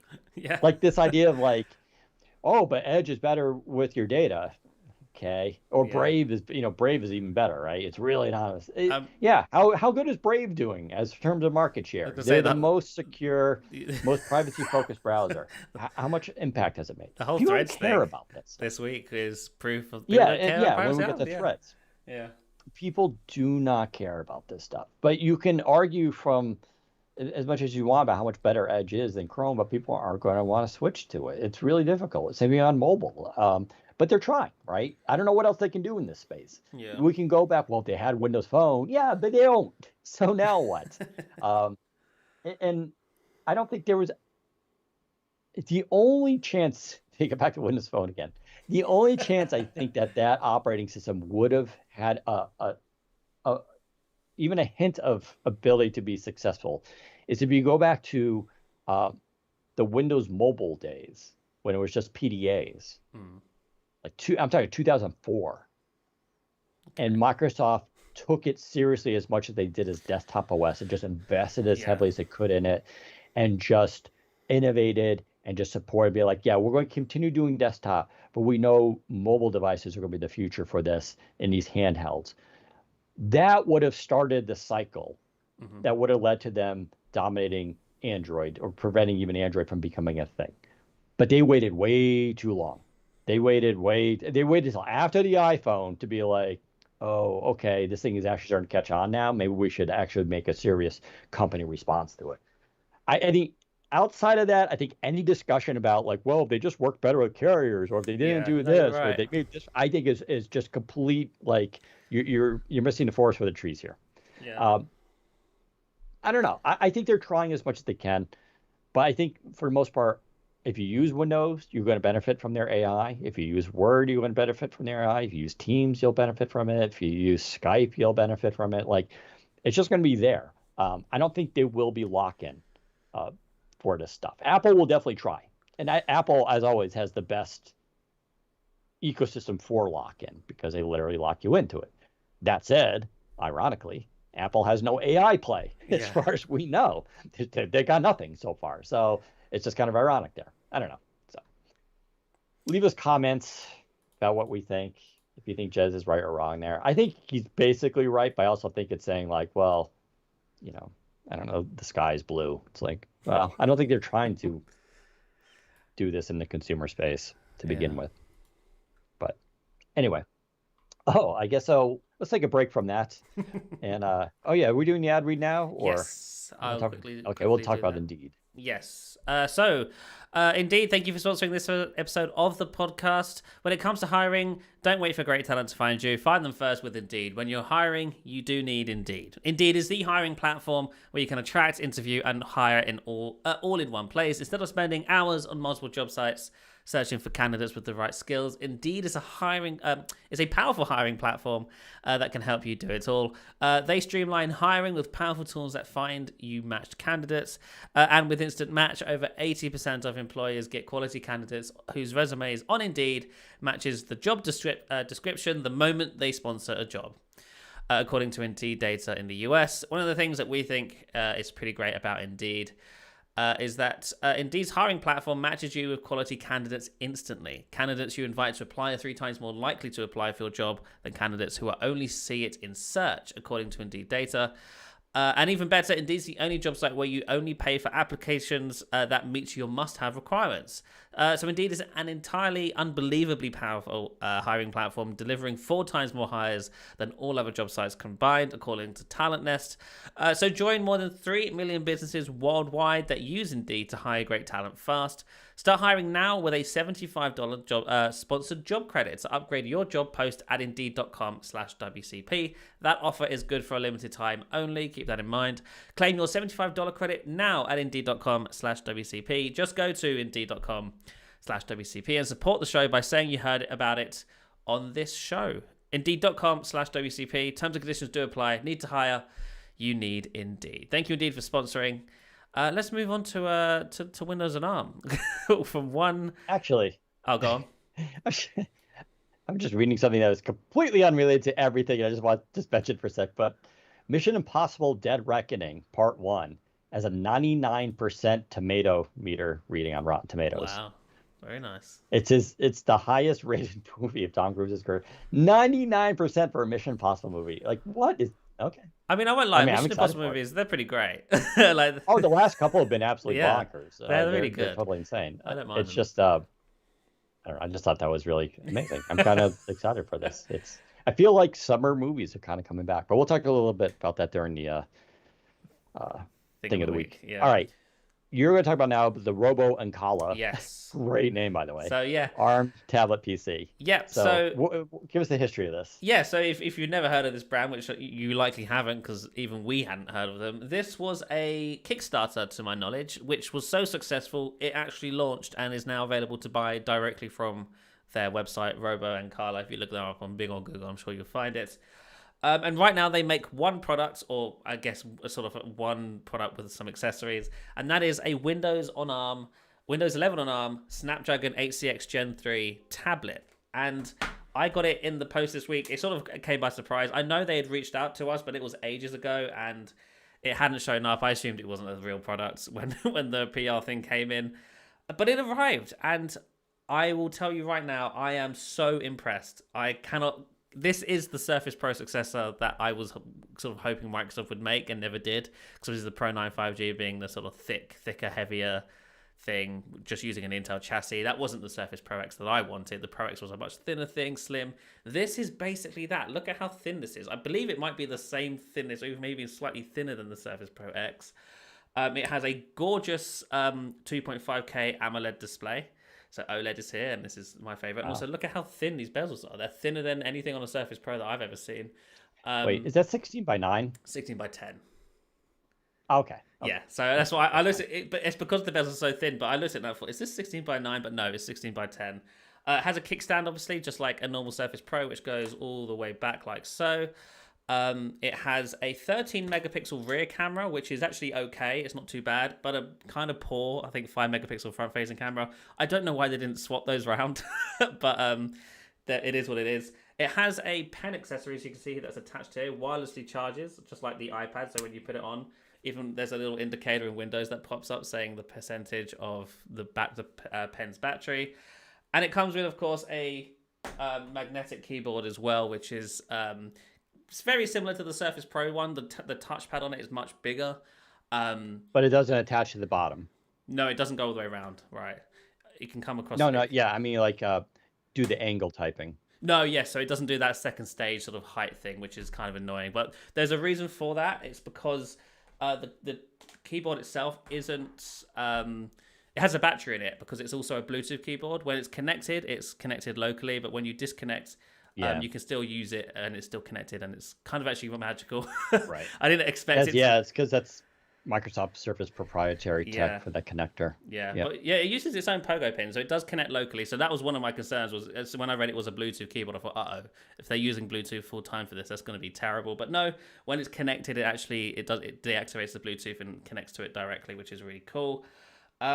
So yeah, overall, the keyboard, the travels on it, I think it's 1.3 millimeters worth of key travel. Really nice keyboard to type on, full size for this screen size. Screen size being 12.6 inches is not 13. So it's a slightly bit smaller than the Surface Pro 9, but the display is gorgeous. The AMOLED display with the resolution is 2.5K. Things that's so crisp and so punchy. It's genuinely awesome. And right now, to my knowledge, I don't know if this is the permanent price or if it's just for a sale or whatever, but if you go to their website, we're not sponsored by them, I'm just telling you, it's $800, and that comes with the keyboard, to my knowledge. Wow. Yeah. And what was the processor again? Snapdragon 8cx Gen 3, the latest one. Wow. Yeah, it's genuinely, I am so surprised and so impressed with it. This might be the best Windows and ARM tablet out currently. I think it's better than the Pro 9 5G, genuinely. I guess glossy maybe display though. Sorry, say again. Glossy display. Yes, it's a glossy display, Dan. It's glossy display. Not only that, they're also using that same horrible metal that picks up fingerprints like nobody's business. So that's the only other downside. That's where they're saving money. Yeah, yeah. It feels great though. It genuinely feels so nice. I was so blown away when the box arrived and I was looking at the box. I was like, "There's no way that looks as good as the packaging is." So the packaging was really nice, very Apple-esque. Unboxed it and I was like, Actually, this thing's amazing. Genuinely really nice. Obviously, because 5G it's option? no 5G. So that was the one thing I checked. I was like, surely there's 5G. It's a Snapdragon. No, there's no 5G. There's no 5G model on their store. I guess it's something they could easily introduce at some point, but it's not I don't currently. know if it would be easy because the complexities of doing the 5G antenna system You is sure? very it's a thing. It's a thing, you Well, I know, will but say. so I'm Sorry, not go on. surprised, but Yeah, well, I will oh, say it's, yeah. if I look at the back here, it may be hard to see on the camera, but there is a little door. There's no SIM hole for it. I don't know how to open it, but I don't know if it's for the SSD or if it's for a potential SIM card in the future. But there is like a little door here for something, but I don't know how to open it, so I haven't been able to To get in hide there your to weed. look. Yeah, yeah, right. Under the kickstand, perfect. But yeah, overall, really nice. I love it when like a no name company comes out of nowhere and just builds a really good product out of just for fun. I don't know. I mean, I don't know what their business plan is or why they built a Windows and ARM device. Like, why? I don't. Yeah. What's the business proposition? But they went out and they did a really great job. I really, really like it. And sorry if I missed it. What were your thoughts on battery life, considering that Battery screen life's is good. pretty intense? I've not run a battery test on it yet, but I haven't charged it since yesterday, and I've used it on and off all day today and all day since yesterday morning, I think. And let's see what we're on here. Hang on. I think we're on 60% battery. Not too bad. Oh, Yeah, yeah. not bad at all. And But wait, just a 60 hertz refresh. it is 60 hertz. Yeah, it's Oh, not is that? 120. Yeah, I know. But I've realized I don't. The only thing that I have that's got 120 hertz display is my Surface Laptop Studio. Everything else is 60 or 90. So Well, the Surface Pro 9 though. That's yeah, 120. I don't have the Pro 9 anymore, so I don't really use Yeah. that. But yeah, overall very impressed. And for $800, come on, Dan. 60 hertz is fine for $800. I know. You always make fun of that That's the true. No, refresh you're rate right. stuff, so figured Yeah. I'd bring it up. But no, that seems like a great deal. Really, kind of a cool thing to It have. And uses the pen uses the same Microsoft Pen protocol, so you can use this on a Surface Pro, or you can use it on here as well, and on the Duo. So this pen, if you take a look, it's very Apple-esque. It looks like an Apple Pencil. yeah, I think that's probably deliberate, but yeah, I like how it attaches to the side. Not the strongest magnets. I do knock it off quite often, sure. but that's the nature of attaching things to the side. Very cool stuff. There you go, Robo and Kala. Are you going to do an actual review of it for the Yes, site? I'll be doing a review. Okay. Just not with Prime Day around the corner. Yeah, fair enough. All right, I guess we'll move now on to well, the fun topic of Threads by Instagram came out. So, give some backstory here. Facebook, aka Meta, was actually working on Threads back in 2020 and into 2021, and then they stopped. And it was like an extension of Instagram, and then they stopped. And then what happened was, well, Elon Musk took over Twitter and chaos ensued, as it has been since basically day one. And then, literally in December, Meta started kicking the Instagram group, I guess, started kicking around the idea of like bringing Threads back, but redoing it completely as a standalone, basically Twitter copy. And then by January, they decided to go for it and started writing the app and working on it. And here we are, first week of July, and it came out. Um, that's a very short lead time for any social network app. Yeah. They also hit within 24 hours 50 million people signing up for it. Now, signing up for it, to be fair, is done through your Instagram, or one way is to do it through your Instagram. It just links your Instagram. So if you have an Instagram account, you just log in with that, and boom, it links them. So the barrier to entry has been very low, and signing up for it's been very low. Nonetheless, 50 million people in 24 hours is absurd. Um, and to go through a couple things here, first of all, let's see, where should I start? Real quick, while you're thinking The there, app is, just I think it was reported not too long ago. They're now at 80 million oh wow. registered. Yeah, so it's still See, I mean, the growing. numbers are just, so you gotta, like, the idea we're rooting for Facebook and Meta here is just hilarious because Right. I don't really like them as a company. They've done a lot of terrible things. And Zuckerberg is, we all have issues with some of the decisions he's made. That said, only they could have done this kind of app and launch. A social network app launching within, in 30 hours, let's say, and hitting 80 million users and not having any issues is Right. amazing and impressive. They And only they could do that because they have the scale and infrastructure and the smartest people to make that happen. No other startup. Blue Sky is like not even, I think, at 1 million users yet. And it's been out for a long time. It's still invite only. You get one invite every 2 weeks. It's like, because they're slowly scaling themselves, and Mastodon is just, well, as much as it's kind of cool as an older technology, and it's obviously very hard to get into for normal people. So Meta deserves all the credit here for this. They also clearly rushed it out, and I think Yeah. it was always going to be feature incomplete compared to Twitter. We talked about that on the last podcast. Nothing is technically ever done and ready, and if you wait for it to be feature complete, you're 3 years out, right? And you missed the train. They clearly did launch it this week in response to Yeah. the weird thing that happened over the weekend on Twitter with the forced rate limits that were put onto people, meaning that you couldn't read more than like 600 tweets before being like locked It's out. wild. Um, and if you had a Twitter Blue account, you had more leeway there, but you still had your own limits and stuff. It was very strange.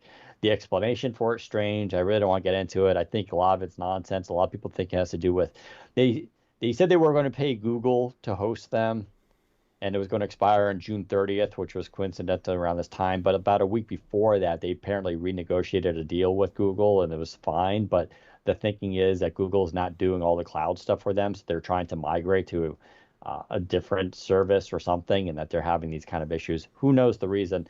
It was a Even Twitter Blue users obviously were getting mad at this because they're literally paying to use Twitter, Yeah.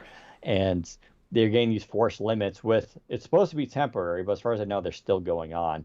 They even eliminated the ability to view tweets if you weren't signed in, which was Yes. causing problems for media because we would go and embed a tweet or something like that, then you couldn't see it. So it was just like, so this was imploding, part of a continuing trend of the chaos around Twitter.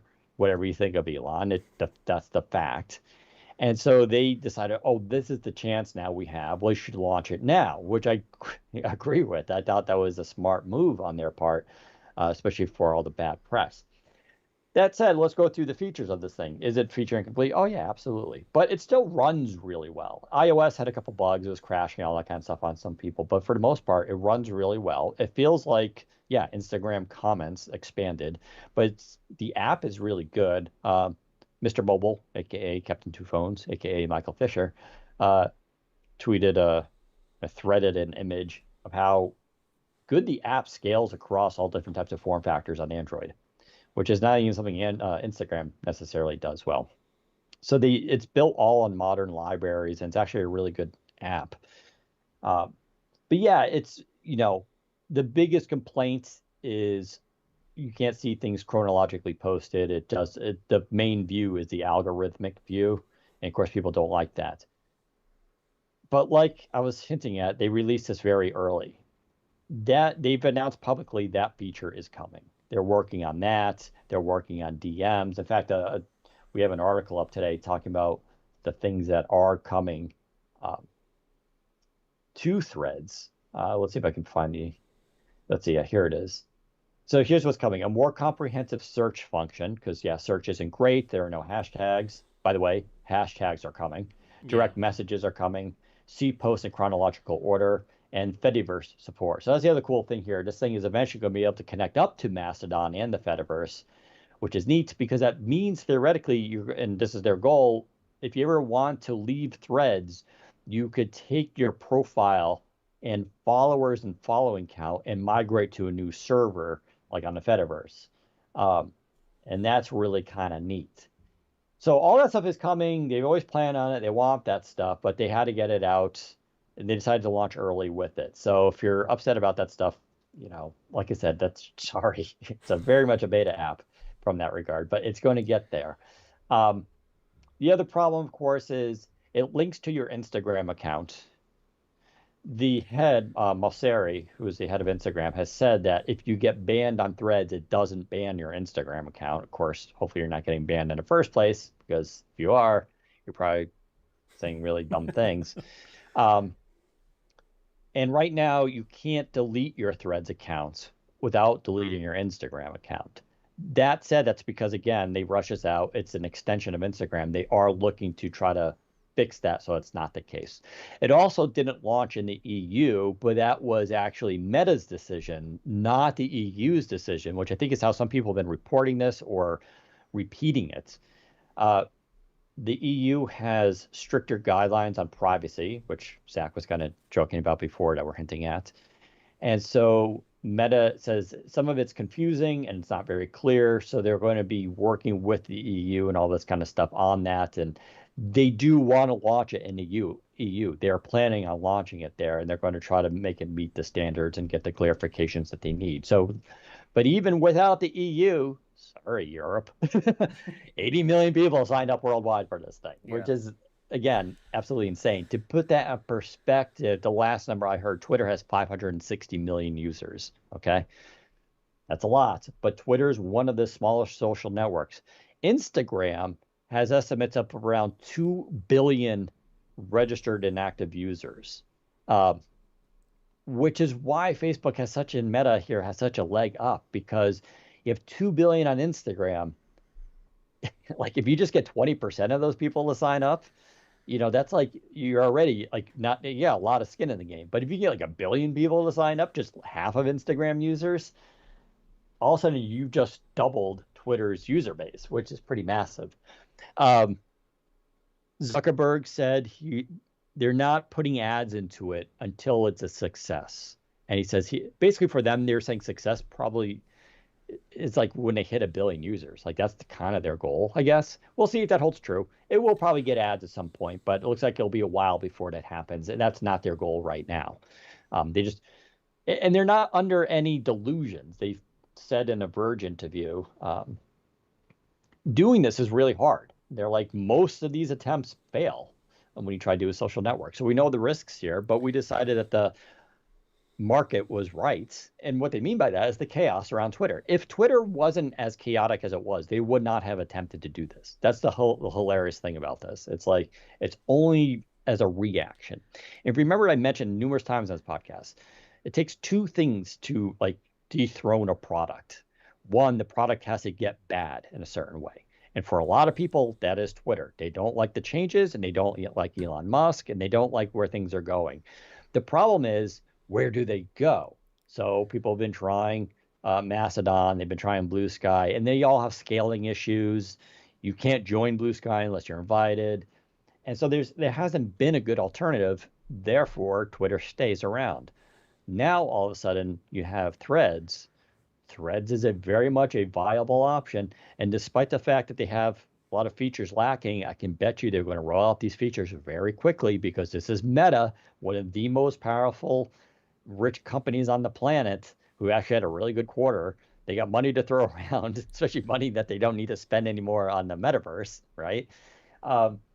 They're going to catch up pretty quickly here in features. I'd also argue here, despite the things I mentioned, which I think are important, I think chronological order, very important. I think searching, very important.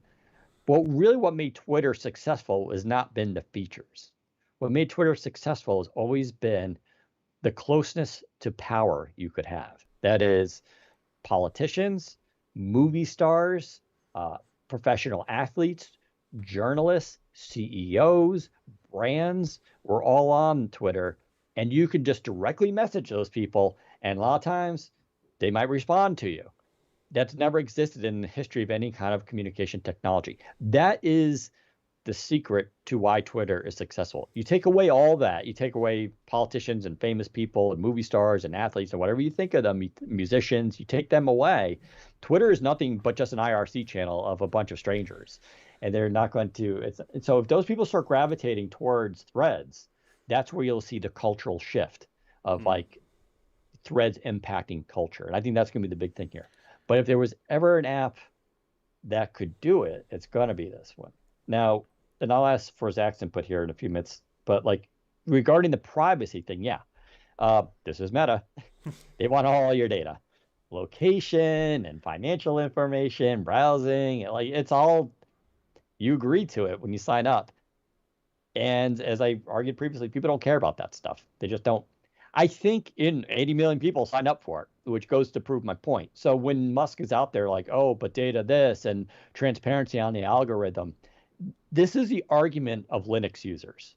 This is the Linux class of computer people. And I'm not trying to disparage them. They're a small group. They're very niche. They're very committed. They're not even necessarily wrong on what they're advocating for, but it's a losing argument. You can be like, well, Twitter has better privacy protection and it has encrypted DMs now, and the algorithm is transparent. And I'll be like, yeah, and Linux is, doesn't have telemetry and all this kind of stuff. But it's the same thing. People don't care. They want convenience. They want where the cool stuff is happening. The privacy argument makes sense if we all hadn't been on the internet for the last 15 years.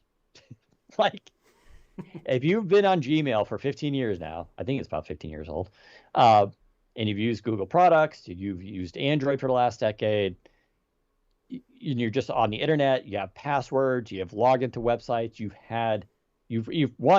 probably had your passwords leaked onto the dark web. You probably had account compromises, and you've probably already had all your data already out there. So the idea of and a lot of you are already on Facebook. Again, one of the most popular, if not the most popular social network on the planet is Facebook, which already takes all your data.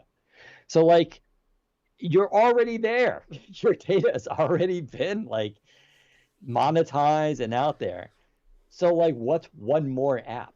And everybody's using TikTok, which same thing, right? So had this problem with data came out yesterday, say this was the first app that asked for all those permissions to use your data, there would be way more blowback. Then people would be like, oh yeah, hell no, we're not doing that. That's terrible. Our data is important. That's not the case though. That's why I think no one cares about it anymore. And I get it. Apple users, I said this before too. Apple's like, oh, we value your privacy. We're the most secure, da, da, da, da. That's a talking point that they say, then their audience then repeats because they're supposed to repeat it. And I'm here to tell you, nobody cares. Nobody cares. You can boast to yourself that I have a more secure operating system. And listen, if that's important to you, by all means, put your money where your mouth is and go for it. I have nothing against that. Again, I don't even think you're wrong. But I'm telling you, people don't care. It's too late for that discussion. Although I guess we should still have it. So there you go. Zach, what do you think about Threads and the things I've said and what you think about it so far? So I think I fully agree with you in regards to the state of the app. It is super early. There's a lot missing that it needs to be to really be a Twitter competitor. But as you mentioned, a bunch of it's coming, so that's good to see. And it will be coming fast because Meta iterates fast, and that's good on them. I'm glad it exists. I'm not a fan of Meta. I don't like Facebook. I've not historically been a fan of Zuckerberg. I mean, why would you be? But of the less, I think at this point he's the lesser of two evils, which I really hate to say. Only because Meta's a sensible company. They're not gonna just make rash decisions and changes because they felt like it that one day. The problem with Twitter under Elon right now is that Twitter's really the only kind of social network of its kind. Yes, there have been other smaller competitors, none of which were ever going to be able to compete. They're basically all Windows phones in the social network Twitter alternative space. They were all going destined to, air quotes, fail or never get as big, never really be able to call the shots. A duopoly in this regard is important because it means it keeps Twitter in check. Twitter can't just do whatever it wants. Elon can't just be like, I'm going to make this decision today, and people have to just suck it up. Because now we've got Threads, and Threads can be there like, well, actually, that's just, we're not going to do what they're doing. We can see the backlash they've done for this decision, this, that, and the other. We're not going to do that. And that's kind of what they capitalized on with over the weekend with the whole rate limiting thing. Why the hell were they rate limiting tweets? No idea. Who cares? Doesn't matter. They decided to do it. Now Threads is here, and people are jumping to Threads. And in a year's time, let's say if Twitter decides to do that again, people will be like, "Well, Threads isn't doing that. Why the hell Why am I using Twitter when it's degrading my experience and rate limiting and taking away features or adding things and doing changes that I don't agree with?" So the existence of Threads will keep Twitter in check, and it means Elon can't make such rash choices and decisions with the platform that I think, both of us, I've really liked Twitter. I've always liked Twitter. I love the community I've built up there. I don't want it to go away, but under Elon Musk, the website has become way worse. It's constantly broken. Something doesn't work anymore. I looked at analytics.twitter.com today. That website's basically broken now. It's giving me a whole bunch of different numbers that don't even make sense. Lots of parts of Twitter are just broken now ever since they fired 80% of their staff and started migrating and making changes just on the fly. and it's a much worse experience now. And I know there's some people out there who will be like, actually, I think it's much better now, and it's just not. It just isn't. It's a lot more, I guess. I don't know what the word is I'm looking for, but it's just more, just all over the place. I think is probably fair to say in regards to Twitter. It's a lot more. It's a lot less. Stable is the best word I can come up with. Whereas Threads, I think it's going to be a lot more sensible, a lot more, we're adding this, we're adding that. A lot more sensible decisions. They're not going to make weird choices because of some political reason or because Elon feels like it, And that's what I think. Sure. That's how I think Threads is really going to strive. Additionally, I do like, and this is sort of off topic to what I was talking about, I do like how on Instagram they give you a badge number, which is your user ID when you signed up. That's only a temporary thing. It's a temporary thing, but it's how people are keeping track of how many users are on the platform, because obviously people who joined today, they will have their number, and it's now in the 70 or 80 million range. My number's 10,825. I am basically minute one, day one. And that badge will be that for my reason. So I'm proud of that. But I'm having I don't know, I know you're not having this trouble, Dan, because I guess if you had a following on Instagram before, when you add or sign up to Threads, it basically more or less imports your followers and stuff, assuming they've already also signed up to Threads. I didn't have a following on Instagram. I'm having a massively hard time trying to get people to jump over and follow me from Twitter. I have 67,000 followers on Twitter. This app's been out for 2 days. I've tweeted about it a bunch. Follow me, this, that, on Threads multiple times.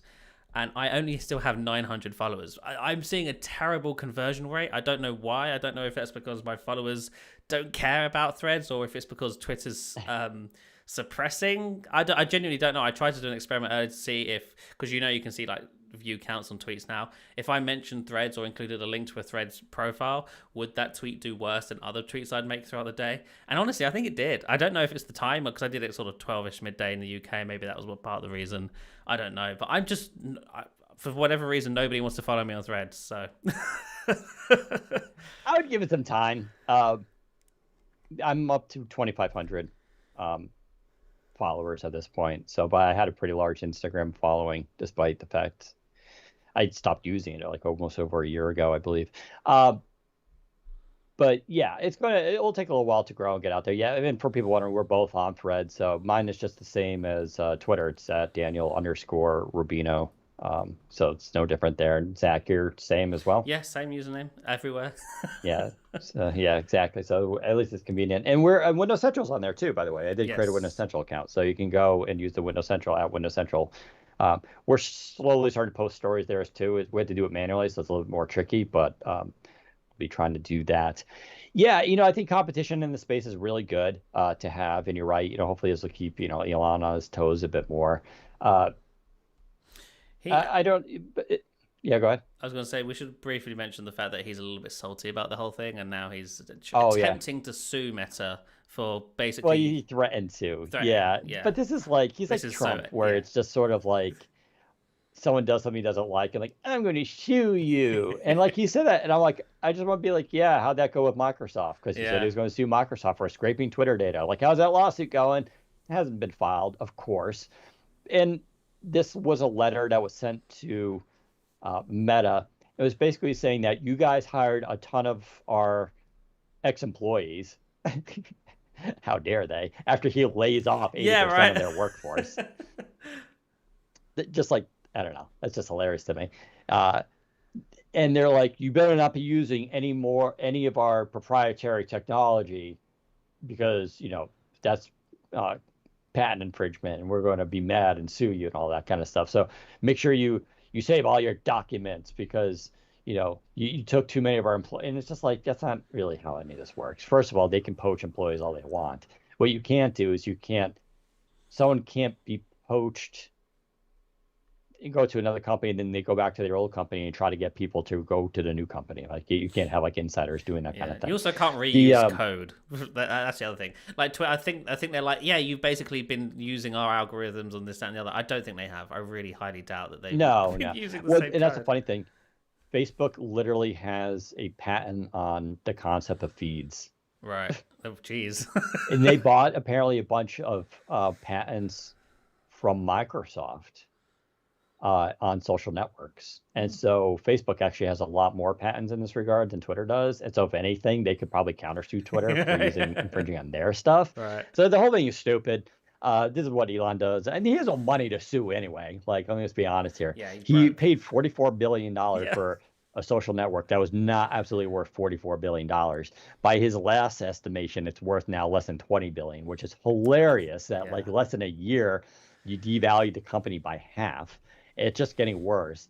And I'm going to catch some flack for this, and I don't mean it to be rude or anything like that, because he's self-diagnosed. I don't know if he's self-diagnosed, but he says he has autism, right? And autism's like a fascinating thing. I don't consider it to be like a disorder, like negatively, because a lot of people who are autistic have tremendous talent, more so than what would be normative people, So I don't want to but one of the things with being autistic is you tend to have issues with social situations. That's like a common thing, right? Yeah. And there's ways around that they can go through kind of a behavioral training where they can kind of learn how to better interact with people. So I'm just going on he says he's autistic and was on the spectrum, which gives him, I think, a lot of his talents, but I don't think he's cut out to be in charge of a social network. I don't think he really understands how people socially interact, which is actually a really tough thing that a lot of people don't have.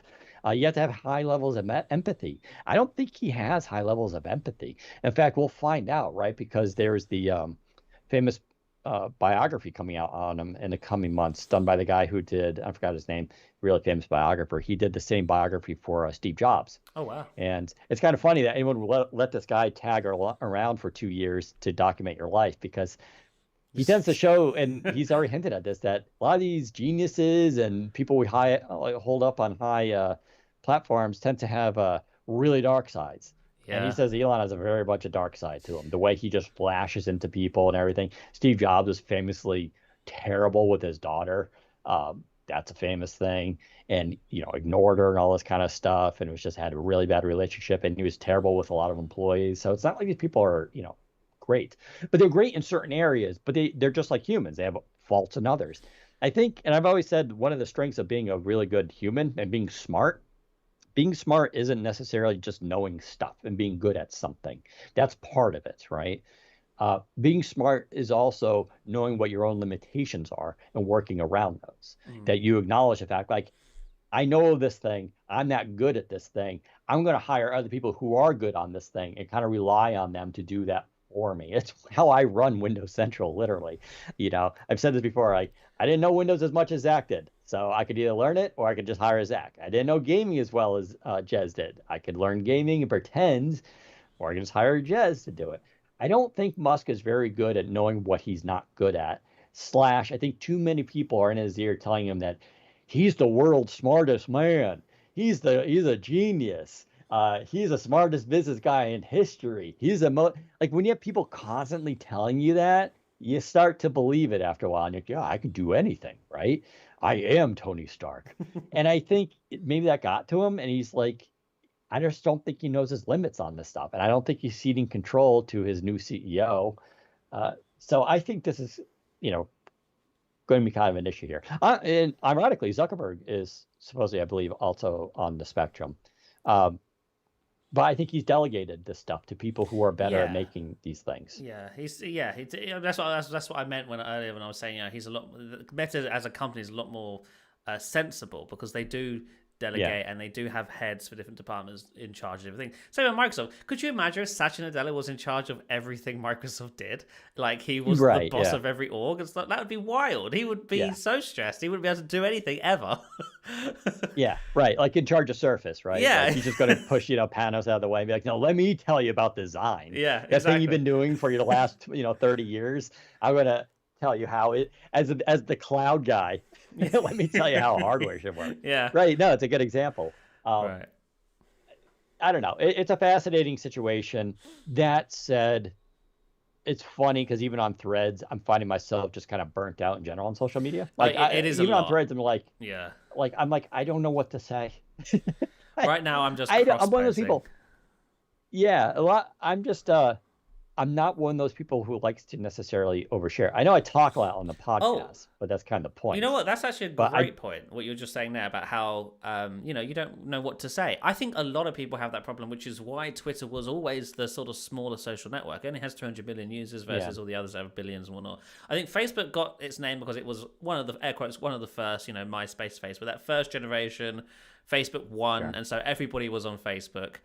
But Facebook usage really is reserved for older people and like your parents and grandparents these days. I don't think people Right. our age really use it. But Instagram really took off because people, I don't think, have much to say, but they have a lot to show. People can take a Yep. photo and share it, and they don't have to add anything Here's to my it. dinner. Yeah, exactly. Here's the Here's a sunset. selfie. Here's my I look legs good at the today. beach. But people don't really have much to say in regards to written form.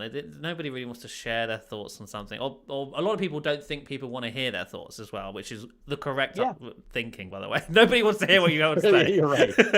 Yes, it's true. You don't need to share your opinion on every Yes, single thing you come across on the exactly. planet. But for some reason, we have been slowly trained that that is the thing to do. It's like, I just watched the show. I did not like it. I must tell the world. Like, you really don't. I made it a point especially in the last couple of years, I just don't go on social networks and just complain Yeah. about things. Um, I could be like, I don't like this movie, but I'm not like, this movie was trash. It was the worst thing I've ever seen. You and I always go back on the Star Wars movie, the middle one there, The Last Jedi. Yeah. Uh, and you and I both don't like it. I'm not like, it was a trash movie. The director should be shot. It's horrible. If you like that movie, you're an idiot. I don't do any of that. I'm just Right. like, I saw it. I had some good moments in it. I didn't like it overall. Mhm. It's not for me. If you liked it, good for you. Yeah. The problem with that take, not controversial. It's Yeah. not a hot take. It doesn't get clicks because, hate and anger tends to do well, right? When you take, especially if you say something horrible, all right? Mhm. I've always wanted to just go on social networks and be like, you know what, the Beatles, I don't really like them. I don't like them at all. I think they're terrible, which is true.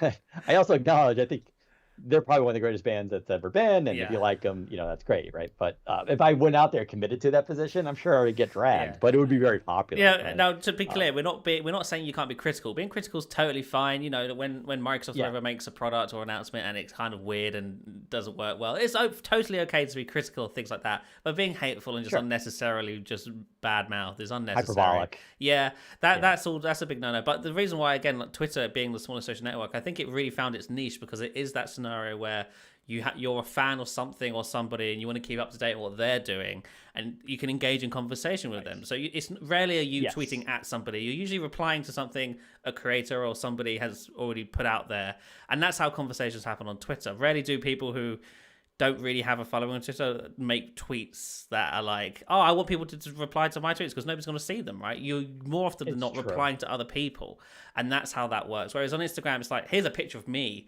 I'm at Disneyland today. I'm over here doing that. And so that's why I think Instagram has a much bigger appeal to most people because it is less, here's my thoughts on something, and more, here's just a thing I'm doing today, and I took a picture. Even on Twitter, there's very much a silent majority of people who Yeah, just read things. I know a absolutely. lot of people who, like, a lot of my normal friends will have Twitter. They don't post. They Yeah. just read what their stars and other people are saying and follow it, maybe like it or something like that. But I'm not even sure they're even commenting. They're just saying things. And I think that's the value of a social network. At least they are now today. People follow me on Twitter for Microsoft news. If I try to start tweeting Yeah. about other stuff that isn't Microsoft stuff, the engagement's much lower. People are like, stay on topic. Sure. It's like, yeah, sure, Yeah, fine, I'll do totally. that. Yeah, but that's why my Instagram following is nothing, and I don't post on Instagram. I'm the opposite. I have the opposite problem where I don't feel like nobody wants to see what I've been doing. It's like, No, it's true. yeah, Yeah, I don't. Yeah, I'll share pictures of my pets every once in a while just because they're sure, cute and everybody. But I also try to highlight at least rescuing animals. I think is really important. It's an yeah, important topic, and I want people to be aware that that is something they should try to pursue. But yeah, I don't feel like, look at my dinner tonight, or here's a glass of alcohol. And I've done that before. Don't get me wrong. You go through my Instagram, you'll see glasses of alcohol. But like I really try. If I Instagrammed every alcohol I drink, let's just say maybe a lot more. But like, I don't feel the need to like share that stuff. But yeah, yeah, a lot of people have this ability. I think a lot of it's insecurity too. A lot of people want to overshare Yeah. and get uh, feedback from people that positive, like, oh, give me adulations about how cool, this is or something. By the way, I think someone's complaining that I'm spiking too much on audio. I think I got to take a look at my audio. I think it is cranked a little bit too high again. I'll take a look at that next week. So sorry. But yeah, social networks in general are kind of strange in that Yeah. way. And like, I don't feel like, and the other thing I don't like doing on social networks is just being mean. Yeah. Yeah, there are a lot of people I don't care for on this planet who say terrible things I disagree with.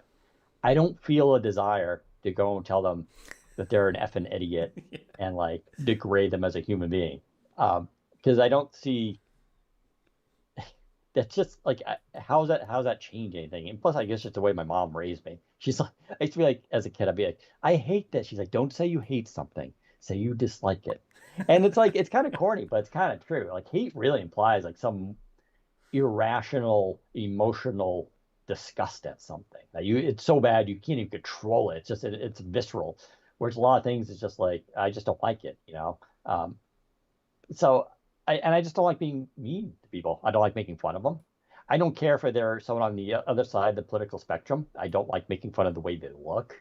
I don't like making fun of they're overweight. I think it's terrible. I think making fun of genders is terrible. Like I just don't like making fun of people. I don't think it's helpful. I don't think it makes a better world. But unfortunately, a lot of people that's what they use social networks for is to lash out. And I think a lot of it's because I think if you're content in your own life and at peace with everything, you don't feel the need to do this stuff. Yeah. When you have your own issues going on and all you do is go on saying negative things, it's a more reflection of your life and how unhappy you are. Not you're not some critical genius who dunked on someone and it's like, there, I made a difference. And that's the other thing too. It's like what's venturing into politics on Twitter and social networks is sort of like you're not going to change the world. Sorry. No one's going to read your tweet and be like, wow, now I'm convinced. And that's a good point. I'm going to, it doesn't work like that. So Yeah, this we'll see reminds how this me. stuff goes. I need to tweet Sasha Della that I hate him for killing Windows Phone. Right. I'll Yeah, be back exactly. in a sec. She'll read that, cry a little bit, and be like, get me Panos on the phone. We're going to start it up again. Yeah, my Yeah, tweet it made is. him change his mind. Yeah, so, well, this goes back to the other thing is to say that humans are psychopathically social. Like, we need to share, we need to talk to people. And it doesn't matter if they're next to us or across the planet or on our little phone screens here. Like we just need to like chat. And I don't feel the need for that, which is why I'm a hermit. Um, I'm very comfortable being by myself. Not that I am. Let me have loved ones around me, but like I think other people do feel that need to be very much out there or the star of the show. Yeah. Taoism. I'm gonna go read Zhuangzi, get into Taoism, aka Taoism. Go read some of those books.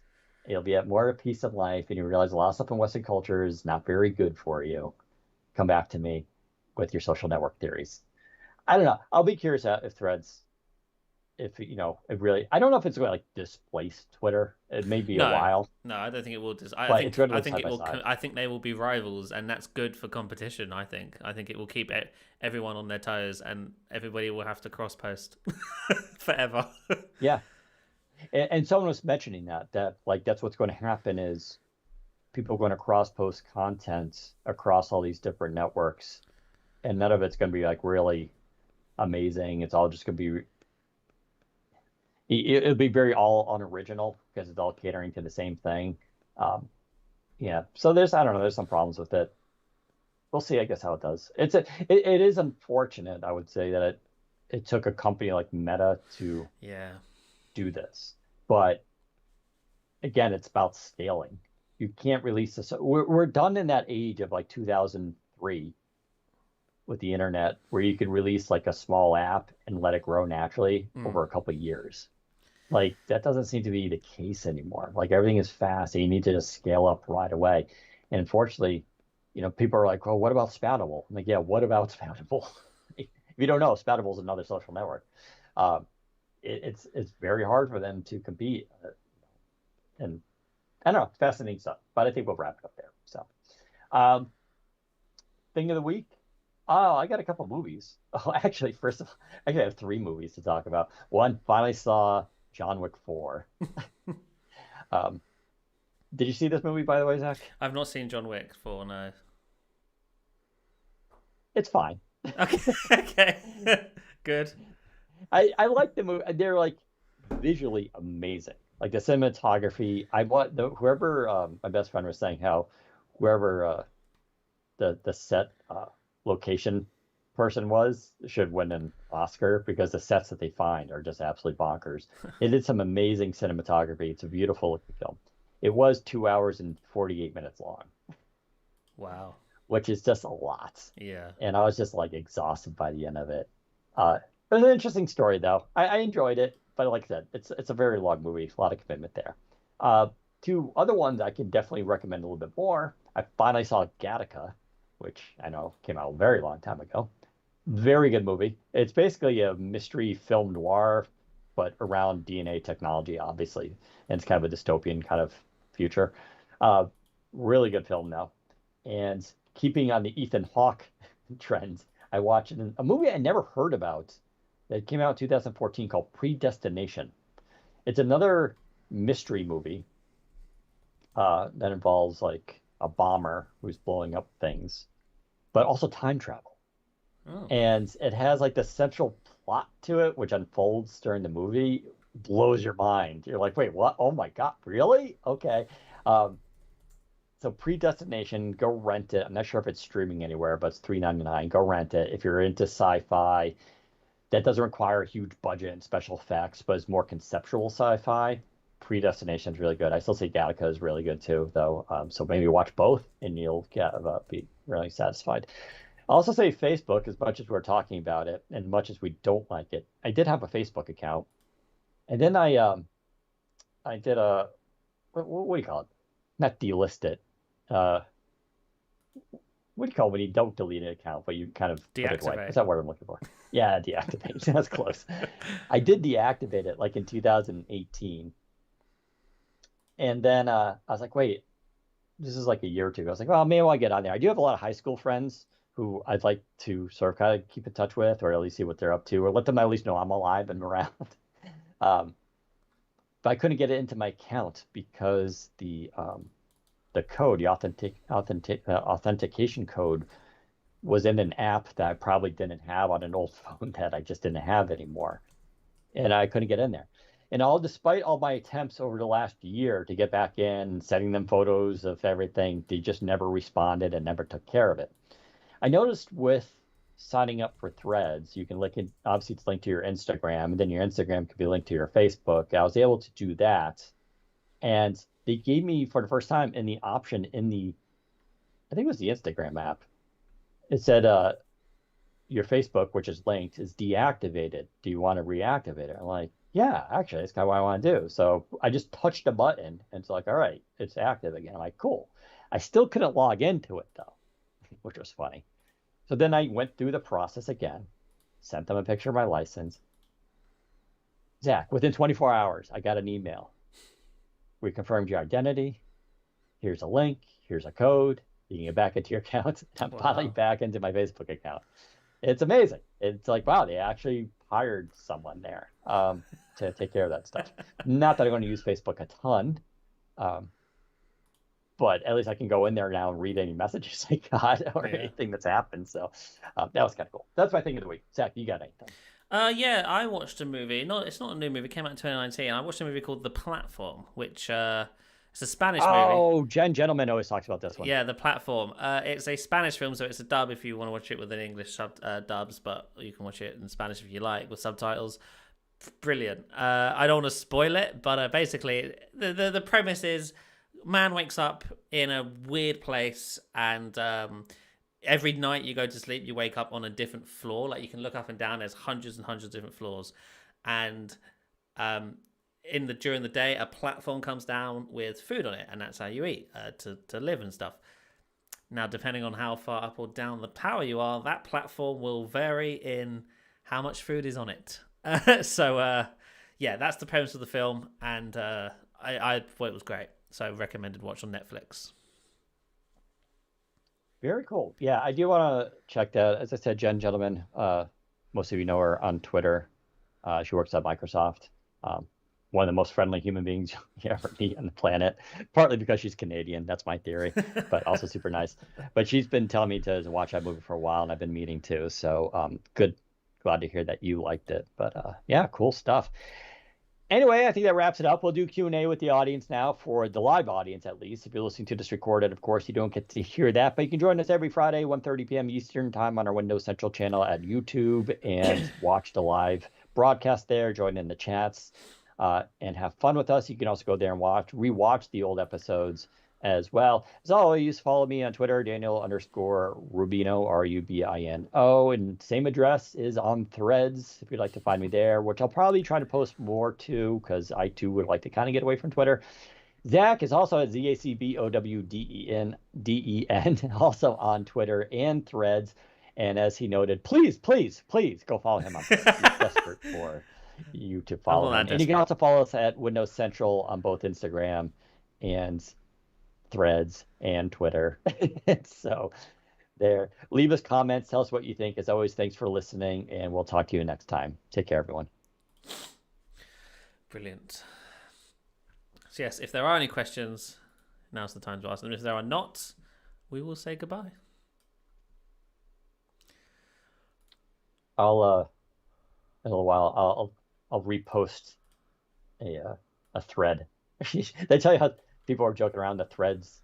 What you call a message is called a threat. Oh, that's great. I'll post a threat. So I'll reshare your threat. Thanks.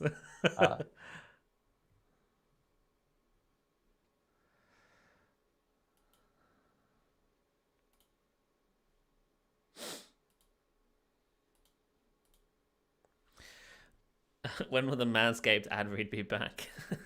I know. I would love to do one.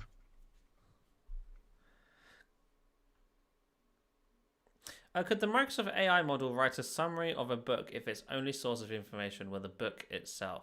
Yes. Yeah, it would have. If it could look up the entire book, it would be able to write a summary from it. That's how it writes summaries from web pages. It reads the web page and says, "Right, here's the key points that I thought was worth summarizing." If it had access to the entire book, then yeah. If it didn't have access to the entire book, that's another question. Could it summarize a book only through reviews? I guess it could, depending on how detailed the reviews are. But I don't know. I don't know how capable the AI is.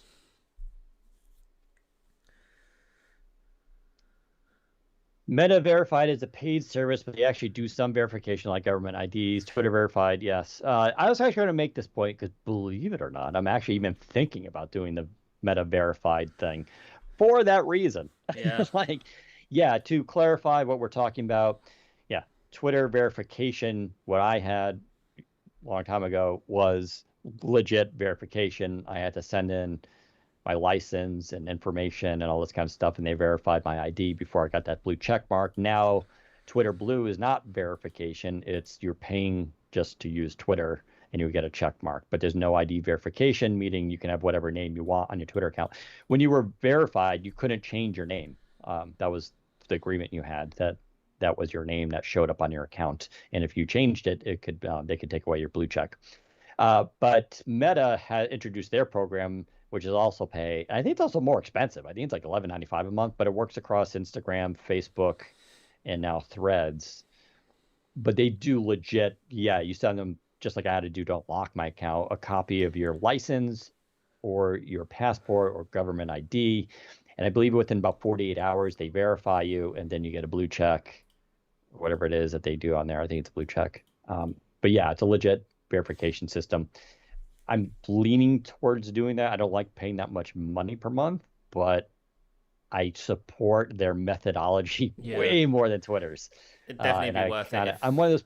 Threads takes off. Yeah, if it gets big. Yeah, absolutely. So yeah, good stuff there. Zach, Dan, great podcast as ever. Zach, did you do a video on the insider build with the new direct inking on Textbox? No, I've not demoed the inking stuff yet. I had to rush that video out with the Copilot stuff because that was the sort of top bidding thing. But in the next video, I'll definitely dive into the inking stuff because it's a nice addition. Yeah, I need to try that myself. I'm very excited by it. That robot. That Sorry, oh yeah. that Robo Okay. Encarta device is pretty neat. Is there a timeline for the next generation of the Snapdragon 8CX that might be worth waiting for? So I believe the timeline currently, Dan, you can correct me, is the Nuvia stuff, their next sort of gen flagship ARM chips for Windows PCs, will be sometime in 2024. Yep. Yeah. So what? It's a complicated answer, actually. Part of that is definitely true. So what Zach was referring to, the Nuvia team, those are the Orion processors, Yes. will be announced at the Snapdragon Summit in October, meaning they're going to be announced, they'll be demoed, we'll learn about them and all that kind of stuff. But I don't think they're going to be an HCX replacement. I mean, there will be a replacement in the sense that they replace them as the premier top tier chip, but I think they're technically going to be like a higher level than the HCX Gen, Right. meaning that we could see an HCX Gen 4, which would be coming at a lower price point. So when does that come out? I don't know. We haven't, and I don't know if that's the case, right? I could be completely wrong on that. I just remember them saying that the Nuvia chips are going to be a tier higher than the Snapdragon um, X, what they call it, the compute platforms for computers. So maybe in October they'll talk about an ACX Gen 4, which would kind of make sense, right? Then they come out with the Gen 4, which will be at a lower price tier, and they'll have a couple tiers, and then the Orions will be saved for the top flagship products. But it's a good question. Since we find out more, that's why I think it's going to happen, but I could be wrong.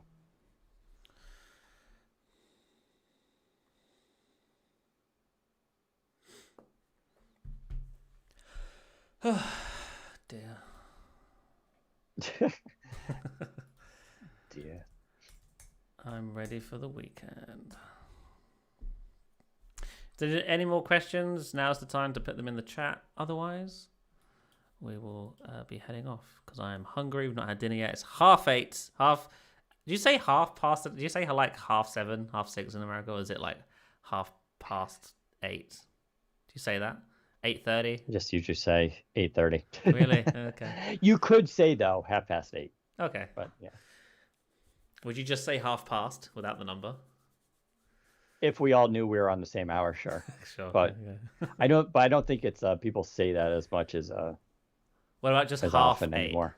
8:30. 8:30? No. No, That's really weird. interesting. Okay. Yeah, we say And I that still here. can't get over with a British company how many times people go like, "Well, let's meet in a fortnight," and I'm like, "What the hell is a fortnight?" Fortnight, 2 weeks. Well, why is it a night? I don't know. Why is that a fort week? It's a great question.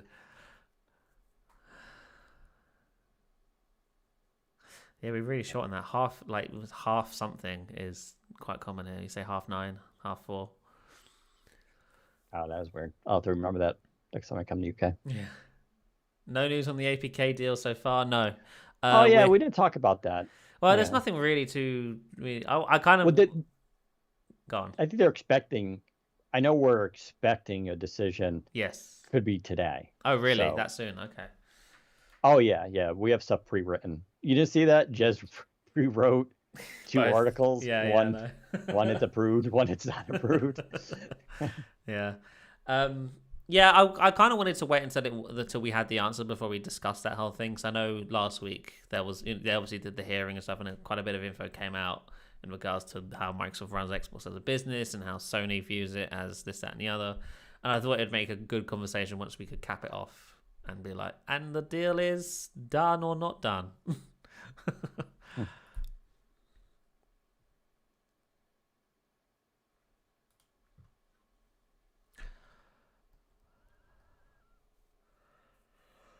Next Sunday in the UK is a week from the coming Sunday. That's correct. Yes. Next Sunday is not this Sunday. It's the Sunday after the one coming.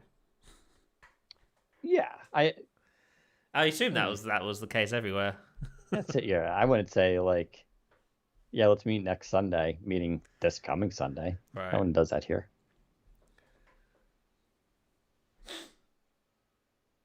What if I said to you, let's push back this meeting by 2 hours? Say it's at 10 a.m. and I say push it back by 2 hours. What time is that meeting now? Well, 12. I agree. I fully agree. There's debate about this whether or not pushback means bring bring it back to 8 p.m. 8 a.m. if it was 10 a.m. Oh, back in oh. time. No, I would say bump it up by 2 hours. To 8 for 8 a.m. Yeah. See, yeah, I do agree with you, but it sounds when you spell it out like that and you look at it, it's weird that that's how that should be. Sure. Yeah. That's why you just say whatever you have to say and then give the time. Yeah. Let's Well, bump it up by 2 hours. I'm moving So this at meeting. 12 Yeah. p.m. Yeah. or Exactly. 8 a.m. Yeah. No mystery. Unless you're Jazz and can't figure out time zones in his calendar. Yes, right. Yes. Like how Outlook apparently is broken.